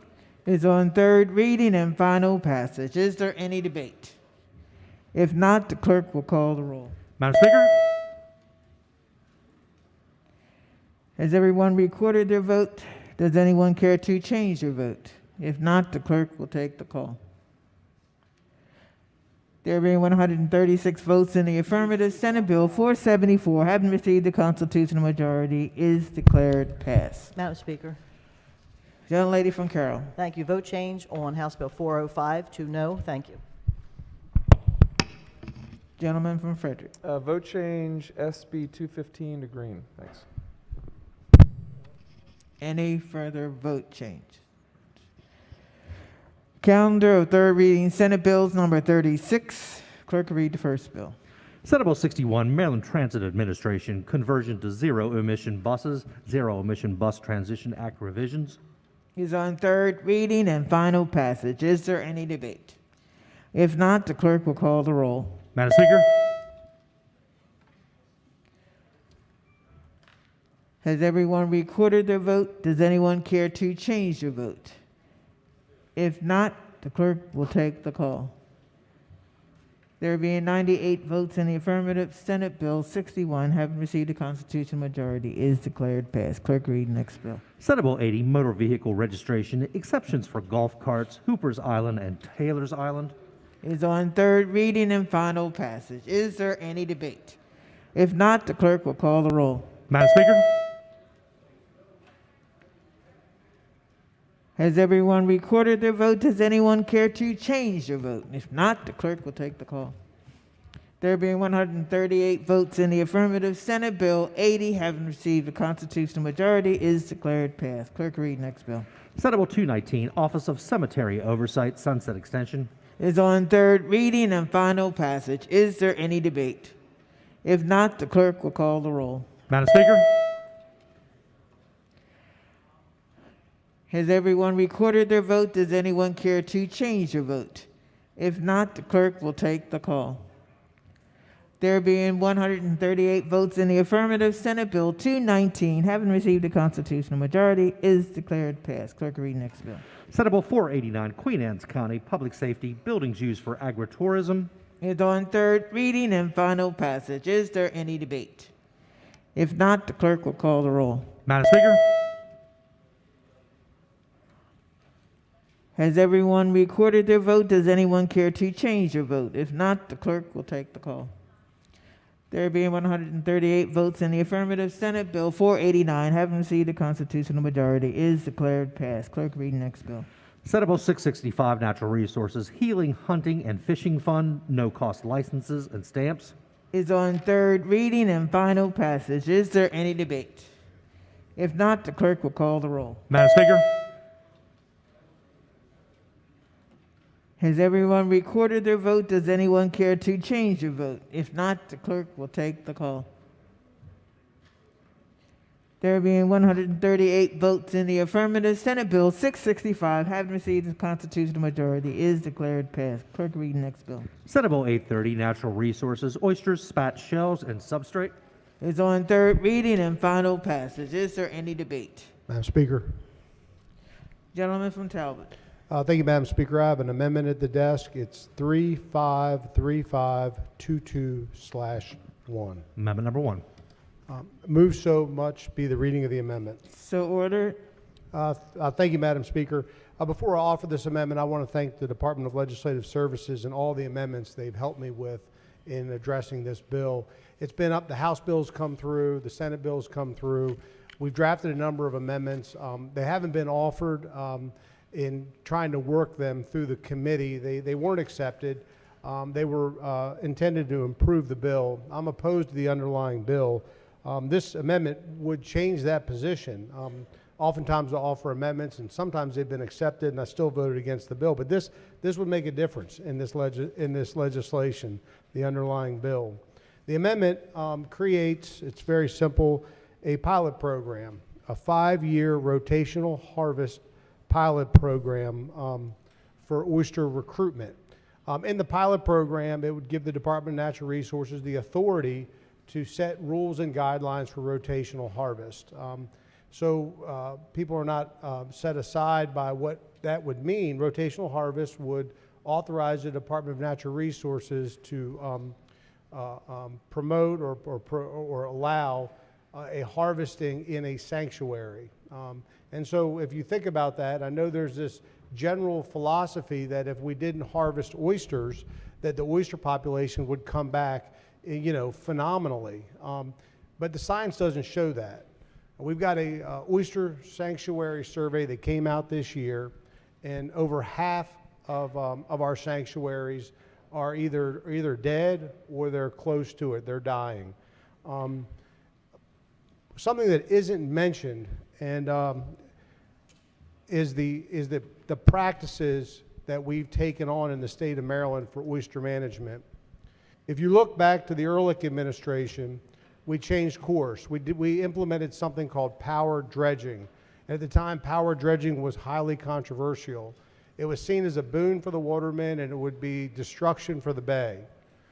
Since that was implemented, since power dredging was allowed, we've seen bottom and areas of the bay rebound like no one could ever imagine.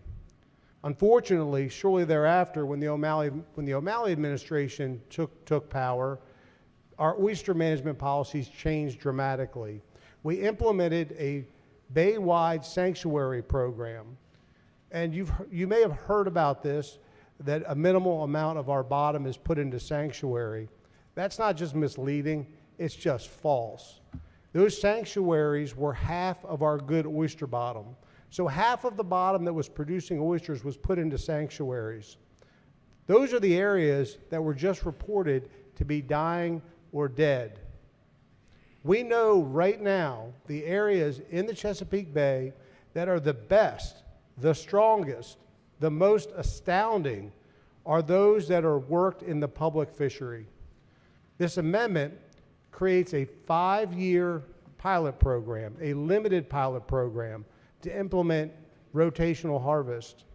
The underlying bill is flawed because it doesn't look beyond what's been proposed by something called the Oyster Advisory Commission. We've heard about the Oyster Advisory Commission. We've debated the Oyster Advisory Commission. I'm an ex officio or a member. I'm not sure because my role's been changed. But I can tell you the Oyster Advisory Commission is following the plan that was put in place by the O'Malley administration. It's the sanctuary plan. We've debated the 5 major tributary restoration. You know, this was proposed to the state of Maryland as being this innovative new way where we are going to bring these tributaries back like they had never been seen before. And when it was first proposed, we were told by the Chesapeake Bay Foundation, Bill Goldsboro, that it was so good that oysters were not just going to repopulate, they were going to grow out of the water like the bay appeared when John Smith came. We're going to have vertical oyster reefs. Well, that didn't happen. So shortly thereafter, there was a new philosophy, and that new philosophy was, well, they're not going to grow out of the water. We're not going to have vertical oyster reefs, but they're going to spread larvae all over the bay with the tide and the currents.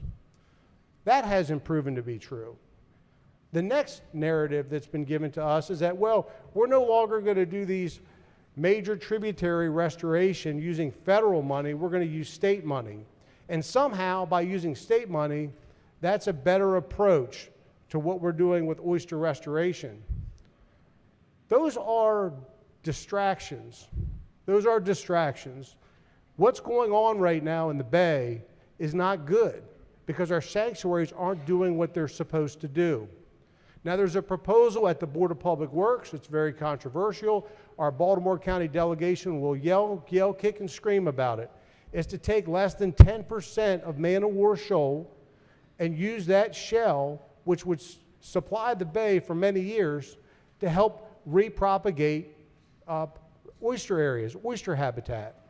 That's proven to be very effective. It's always worked. It worked in the past when we dredged shell from Love Point for many years.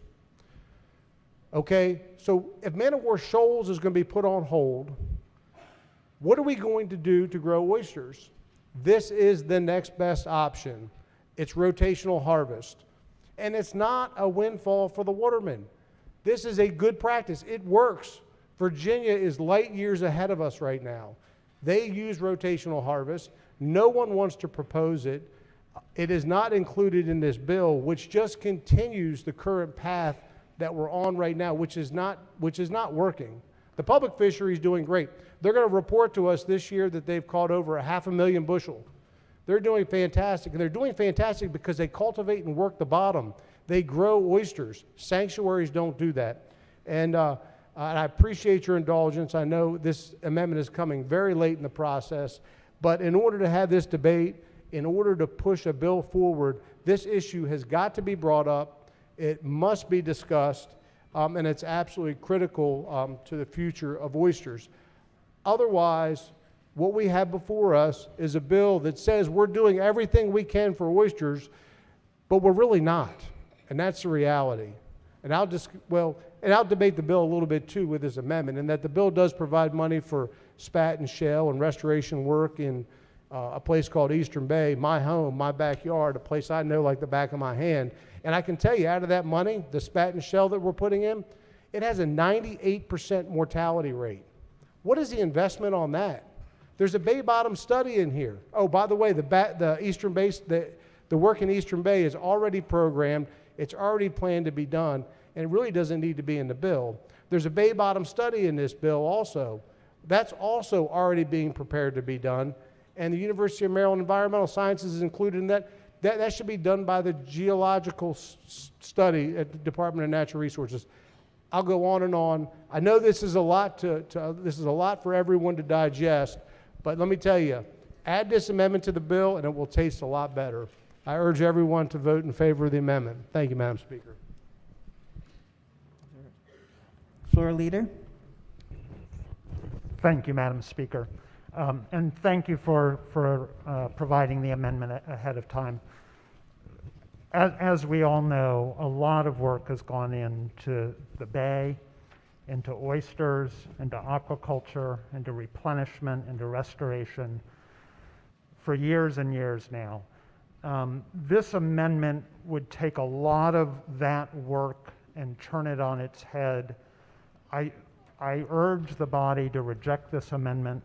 I think we should all be proud of the work we've done, and I think the gentleman from the Eastern Shore, when he points out that the oyster harvest looks like it'll be going up this year, I think that's good news for everyone. I appreciate your, foreshadowing of a good report. I certainly hope you're right. The General Assembly has done just tremendous work, aquaculture, on oysters across the board. Please reject this amendment and support this bill, which continues our good work. Thank you, Madam Speaker. Maker of the amendment. Thank you, Madam Speaker, and I'll be short. The amendment is a small pilot program. It's 5 years. It won't turn anything on its head. And there is just a huge disconnect between what's going on in the Bay and what we're being told. One of the problems we're facing right now is a three-legged stool, as former member Tony O'Donnell used to refer to: aquaculture, the wild fishery, and science. We're not following the science. We're following the scientists. And they're using the narrative to carry out the work they want to do. They're avoiding the reality. And the reality is a rotational harvest program, limited, controlled, is the future for growing our oyster population. And the commercial fishery is not dead. The commercial fishery is not going out of business. The commercial fishery is what is saving the Bay right now in many ways. Albeit, there are some bad apples. They need to be out of it. Everybody wants them out of it. But the fundamental principle of where we're going depends on those men and women who go out every day with nothing more than the hope to come back with a full bounty and to make sure that bay is full with bounty for not only days and years, but generations to come. Madam Speaker, I press the amendment. Is there any further debate on the amendment? All in favor signify by saying aye. Opposed? Roll call. Madam Speaker.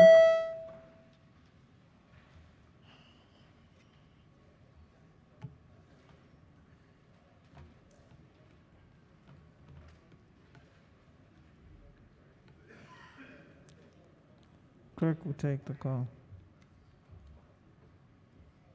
The amendment fails. Is there? I can tell when people standing up. Senate Bill 830 is on third reading and final passage. The clerk will call the roll. Madam Speaker.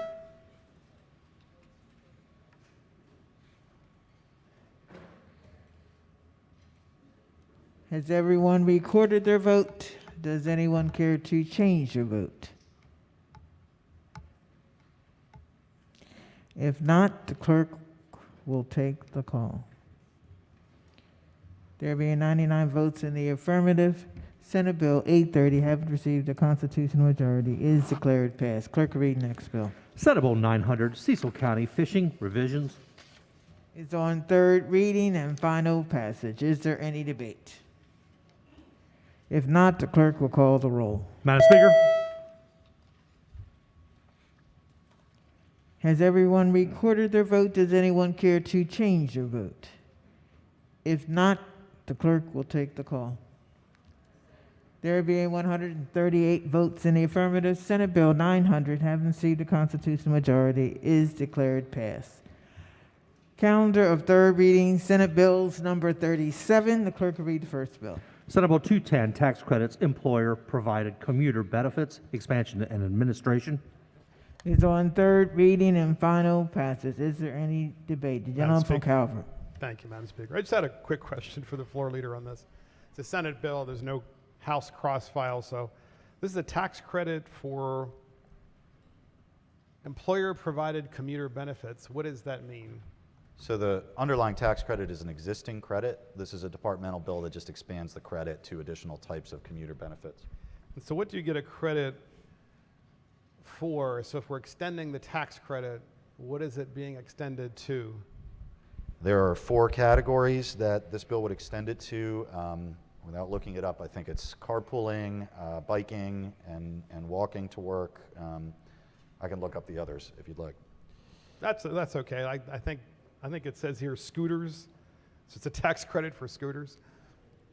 I don't remember seeing scooters in the bill. Operating a scooter with an electric component. Oh yeah, electric. Yeah, those are similar to electric bikes. Okay, thank you. Appreciate it. Madam Speaker, just briefly on the bill.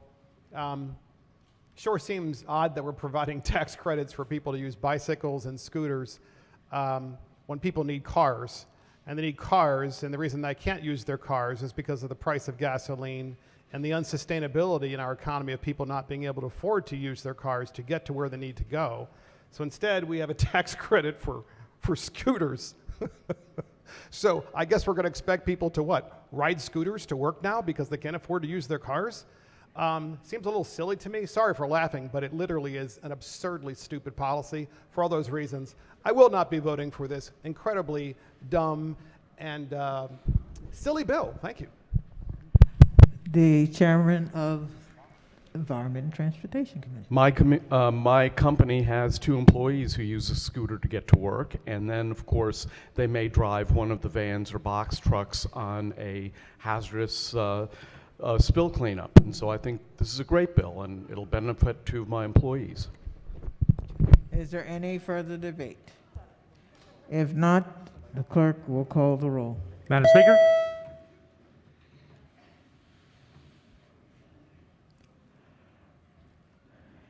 Has everyone recorded their vote? Does anyone care to change their vote? If not, the clerk will take the call. There being 122 votes in the affirmative, Senate Bill 210, having received the constitutional majority, is declared passed. Clerk will read next bill. Senate Bill 234, Public Schools Purple Star Schools Program Establishment. Is on third reading and final passage. Is there any debate? If not, the clerk will call the roll. Madam Speaker. Has everyone recorded their vote? Does anyone care to change their vote? If not, the clerk will take the call. There being 137 votes in the affirmative, Senate Bill 234, having received the constitutional majority, is declared passed. Clerk will read next bill. Senate Bill 331, Program for Preventing HIV Infection for Rape Victims, Alterations and Repeal of Sunset. Is on third reading and final passage. Is there any debate? If not, the clerk will call the roll. Madam Speaker. Has everyone recorded their vote? Does anyone care to change their vote? If not, the clerk will take the call. There being 136 votes in the affirmative, Senate Bill 331, having received the constitutional majority, is declared passed. Clerk, read next bill. Senate Bill 473, Economic Development Maryland Innovation Initiative Program Qualifying Donations. Is on third reading and final passage. Is there any debate? If not, the clerk will call the roll. Madam Speaker. Has everyone recorded their vote? Does anyone care to change their vote? If not, the clerk will take the call. There being 135 votes in the affirmative, Senate Bill 473, having received the constitutional majority, is declared passed. Clerk, read next bill. Senate Bill 559, Estates and Trusts, supported decision-making. Is on third reading and final passage. Is there any debate? If not, the clerk will call the roll. Madam Speaker? Has everyone recorded their vote? Does anyone care to change their vote? If not, the clerk will take the call. There being 138 votes in the affirmative, Senate Bill 559, having received the constitutional majority, is declared passed. Clerk, read next bill. Senate Bill 885, Maryland Technology Development Corporation, Maryland Equity Investment Fund, established. Is on third reading and final passage. Is there any debate? If not, the clerk will call the roll. Madam Speaker?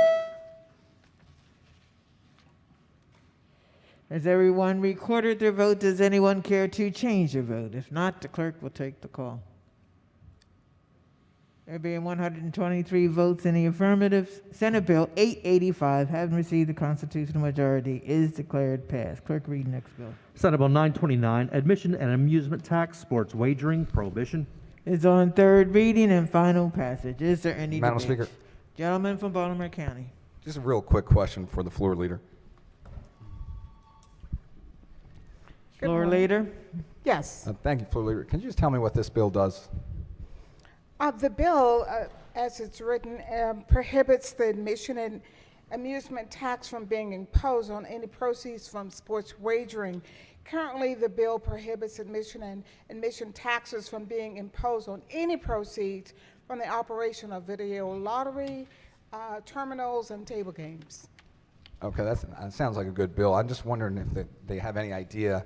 Some people in my district were reaching out about when, and maybe it's not even in this bill, but when the next process of the sports gaming will go for, I guess, the B licenses, or That's not addressed in this bill. This bill goes into effect July 1, 2022. Yep. Okay. Well, I'll just reach offline. Thank you. Thank you. Is there any further debate? If not, the clerk will call the roll. Madam Speaker? Has everyone recorded their vote? Does anyone care to change their vote? If not, the clerk will take the call. There being 127 votes in the affirmative, Senate Bill 929, having received the constitutional majority, is declared passed. Calendar of third reading, Senate Bills number 38. Clerk, read the first bill. Senate Bill 167, Maryland Insurance Administration Enforcement Authority, Payment of Claims. Is on third reading and final passage. Is there any debate? If not, the clerk will call the roll. Madam Speaker? Has everyone recorded their vote? Does anyone care to change their vote? If not, the clerk will take the call. There being 138 votes in the affirmative, Senate Bill 167, having received the constitutional majority, is declared passed. Clerk, read next bill. Senate Bill 175, Fiduciary Institutions, Investigation of Financial Abuse and Financial Exploitation, Records Disclosure. Is on third reading and final passage. Is there any debate? If not, the clerk will call the roll. Madam Speaker? Has everyone recorded their vote? Does anyone care to change their vote? If not, the clerk will take the call. There being 138 votes in the affirmative, Senate Bill 175, having received the constitutional majority, is declared passed. Clerk, read next bill. Senate Bill 182, State Board of Electricians, Sunset Extension. Is on third reading and final passage. Is there any debate? If not, the clerk will call the roll. Madam Speaker? Has everyone recorded their vote? Does anyone care to change their vote? If not, the clerk will take the call. There being 137 votes in the affirmative, Senate Bill 182, having received the constitutional majority, is declared passed. Clerk, read next bill. Senate Bill 184, State Board of Heating, Ventilation, Air Conditioning, and Refrigeration Contractors, Sunset Extension. Is on third reading and final passage. Is there any debate? If not, the clerk will call the roll. Madam Speaker? Has everyone recorded their vote? Does anyone care to change their vote? If not, the clerk will take the call. There being 138 votes in the affirmative, Senate Bill 184, having received a constitutional majority, is declared passed. Calendar of third reading, Senate Bills number 39. Clerk, read the first bill. Senate Bill 188, Insurance Managing General Agents Review Requirements. Is on third reading and final passage. Is there any debate? If not, the clerk will call the roll. Madam Speaker? Has everyone recorded their vote? Does anyone care to change their vote? If not, the clerk will take the call. There being 137 votes in the affirmative, Senate Bill 188, having received a constitutional majority, is declared passed. Clerk, read next bill. Senate Bill 193, State Board of Plumbing, Sunset Extension. Is on third reading and final passage. Is there any debate? If not, the clerk will call the roll. Madam Speaker? Has everyone recorded their vote? Does anyone care to change their vote? If not, the clerk will take the call. There being 138 votes in the affirmative, Senate Bill 193, having received the constitutional majority, is declared passed. Clerk, read next bill. Senate Bill 211, State Board Professional Engineers, Sunset Extension. Is on third reading and final passage. Is there any debate? If not, the clerk will call the roll. Madam Speaker? Has everyone recorded their vote? Does anyone care to change their vote? If not, the clerk will take the call. There being 138 votes in the affirmative, Senate Bill 211, having received the constitutional majority, is declared passed. Gentleman from Talbot. I've got a vote change on HB 405 to nay, and that vote changes, sorry. And Senate Bill 929 to yay. So it's HB 405 to nay, Senate Bill 929 to yay. Thank you.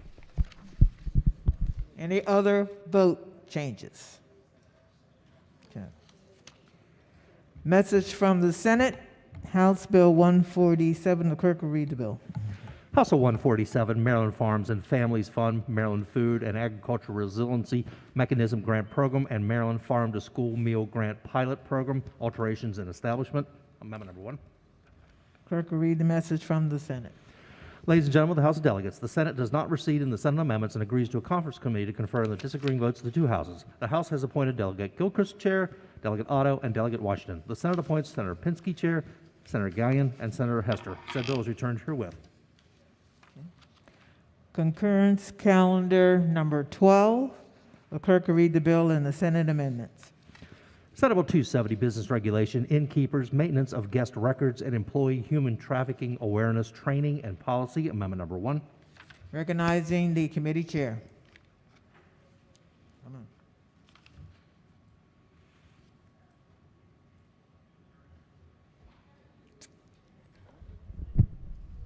on. Move to concur. All in favor signify by saying aye. Opposed? The ayes have it. House Bill 270 is on third reading and final passage. Madam Speaker. Gentleman from Baltimore County. Thank you, Madam Speaker. Just a brief question. Can you tell us what this bill now does that we have conformed?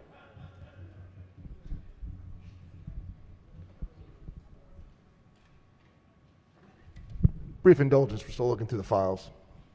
Absolutely.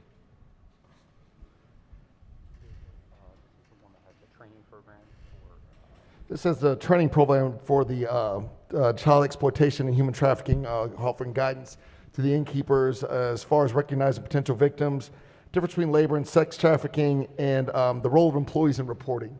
Okay, so it offers resources. Initially, there were provisions in the bill that required record keeping. Are those still in the bill? As far as it's mostly a training bill, the requirements are again for you do have to keep your records as far as who comes through things of that nature for the police to be able to peruse if they need to. Okay. All right. Thank you. Thank you. Is there any further debate? House Bill 270 is on third reading and final passage. The clerk will call the roll. Madam Speaker. Has everyone recorded their vote? Does anyone care to change their vote? If not, the clerk will take the call. There being 123 votes in the affirmative, House Bill 270, having received a constitutional majority, is declared passed. Concurrence calendar number 14. The clerk will read the bill and the Senate amendments. House Bill 28, pharmacist nicotine replacement therapy medication. Amendment number 1. Recognizing the committee chair. Thank you, Madam Speaker. Move to concur. All in favor signify by saying aye. Opposed, no. The ayes have it. House Bill 28 is on third reading and final passage. Clerk will call the roll. Madam Speaker. Has everyone recorded their vote? Does anyone care to change their vote? If not, the clerk will take the call. There being 137 votes in the affirmative, House Bill 28, having received a constitutional majority, is declared passed.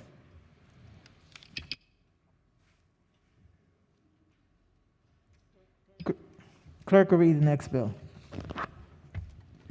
House Bill 163, Public Information Act, required denials, sociological information and distribution list. Amendment number 1.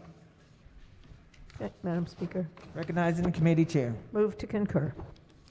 All in favor signify by saying aye. Opposed, no. The ayes have it. House Bill 163 is on third reading and final passage. Clerk will call the roll. Madam Speaker. Has everyone recorded their vote? Does anyone care to change their vote? If not, the clerk will take the call.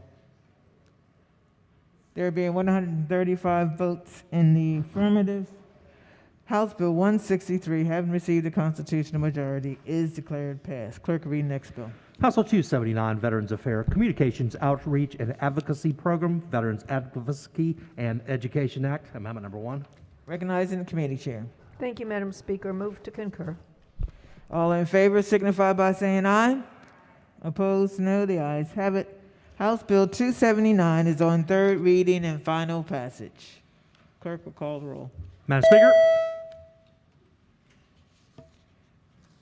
Has everyone recorded their vote? Does anyone care to change their vote? If not, the clerk will take the call. There being 138 votes in the affirmative, House Bill 279, having received a constitutional majority, is declared passed. Clerk will read next bill. House Bill 972, Continuing Care at Home Certificate of Need Exemption. Amendment number 1. Recognizing the committee chair. Thank you, Madam Speaker. Move to concur. All in favor signify by saying aye. Opposed, no. The ayes have it. House Bill 972 is on third reading and final passage. Clerk will call the roll. Madam Speaker. Has everyone recorded their vote? Does anyone care to change their vote? If not, the clerk will take the call. There being 138 votes in the affirmative, House Bill 972, having received the constitutional majority, is declared passed. Concurrence calendar number 15. The clerk will read the bill and the Senate amendments. House Bill 148, Criminal Law Stalking Definition. Amendment number 1. Madam Speaker. Recognizing the committee chair. Move to concur in the Senate's amendments. They're technical. All in favor signify by saying aye. Opposed, no. The ayes have it. House Bill 148 is on third reading and final passage. Clerk will call the roll. Madam Speaker. Has everyone recorded their vote? Does anyone care to change their vote? If not, the clerk will take the call.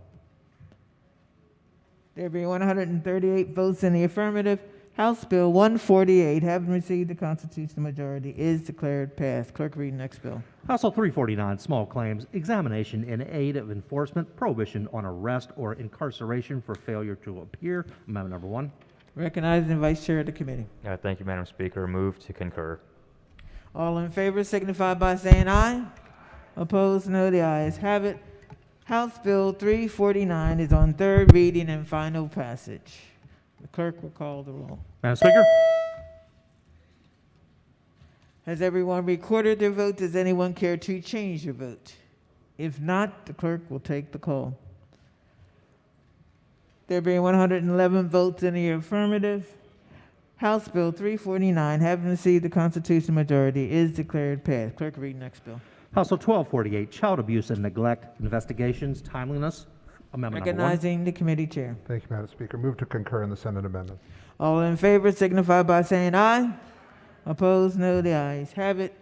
House Bill 1248 is on third reading and final passage. The clerk will call the roll. Madam Speaker. Has everyone recorded their vote? Does anyone care to change their vote? If not, the clerk will take the call. There being 136 votes in the affirmative, House Bill 1248, having received the constitutional majority, is declared passed. Introduction of House Bill during the last 35 days of session.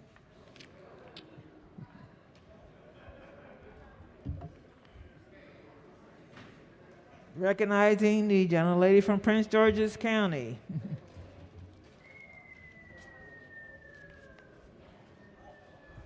Madam Speaker, members of the chamber, wisdom acquired late is nevertheless wisdom. This is the first time in 12 years I've had to ask, so empathy is always something that all should have in their qualities. And with respect to facts, this is a crossfire of Senate Bill 1018, which was introduced yesterday in the Senate. It's an important bill on the SC Maglev. It's a privately funded train supported by the Baltimore-Washington Railroad. And in March 4th, the Maryland courts granted them eminent domain for the project. So this bill states if the BWRR uses eminent domain to purchase property to build this train, they will have to pay a premium of 25% over the purchase price to a local development council where funds will be used within a 5-mile radius to invest in local communities. So it's an important bill. We requested it on May 11th, but we know that our bill drafters have been working hard. So with respect to wisdom, empathy, and facts, I request you vote green. Shall the bill be introduced? It requires 95 votes. Clerk will call the roll. Madam Speaker. Madam Speaker, to explain my vote. To explain your vote. A bill similar to this is in my committee that did not move, and that's why I'm voting red. Alrighty. Has everyone recorded their vote? If so, the clerk will take the call.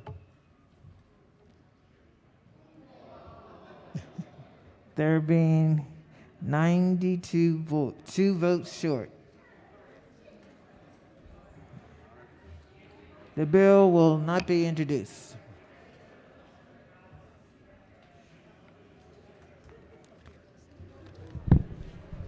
Madam Speaker. Vote change? Yes, vote change. Yeah, House Bill 349 from yea to nay. Caroline County. Thank you, Madam Speaker. Same thing, House Bill 349 to red. Any other vote changes?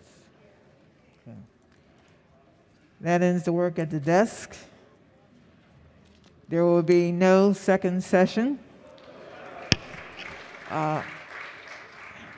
Committee announcements. Any committee announcements? Appropriations.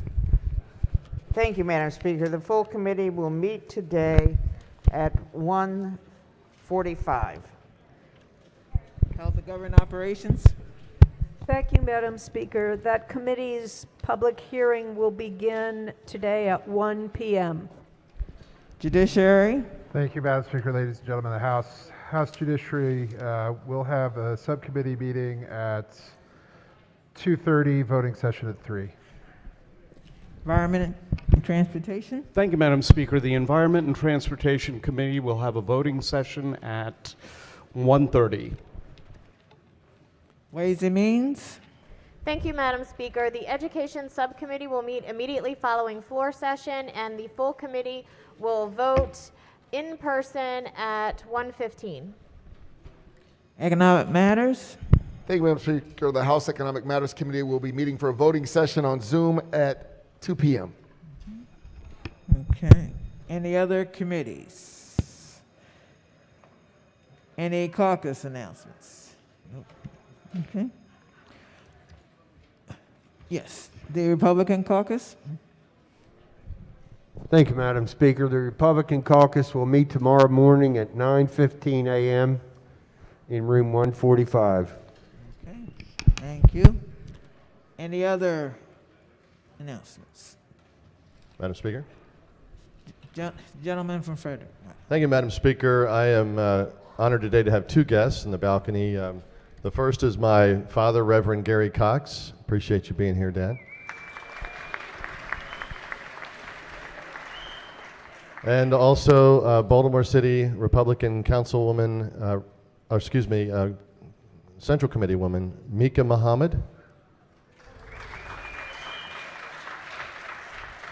Thank you, Madam Speaker. Madam Speaker. Gentleman from Prince George. Thank you, Madam Speaker. I do appreciate it. Ladies and gentlemen of the House, as is the tradition on the final day, the Searsucker Caucus will be meeting on the final day, sine die. Searsucker Caucus, please dress accordingly. Thank you, Madam Speaker. Thank you. Gentleman from Baltimore County. Madam Speaker, in the gallery, I think it might be behind me, I'm not sure, is a constituent down with her daughter. She homeschools her. Angel Deddy. She would be up here. She I would think be she's up there. here. Thank you.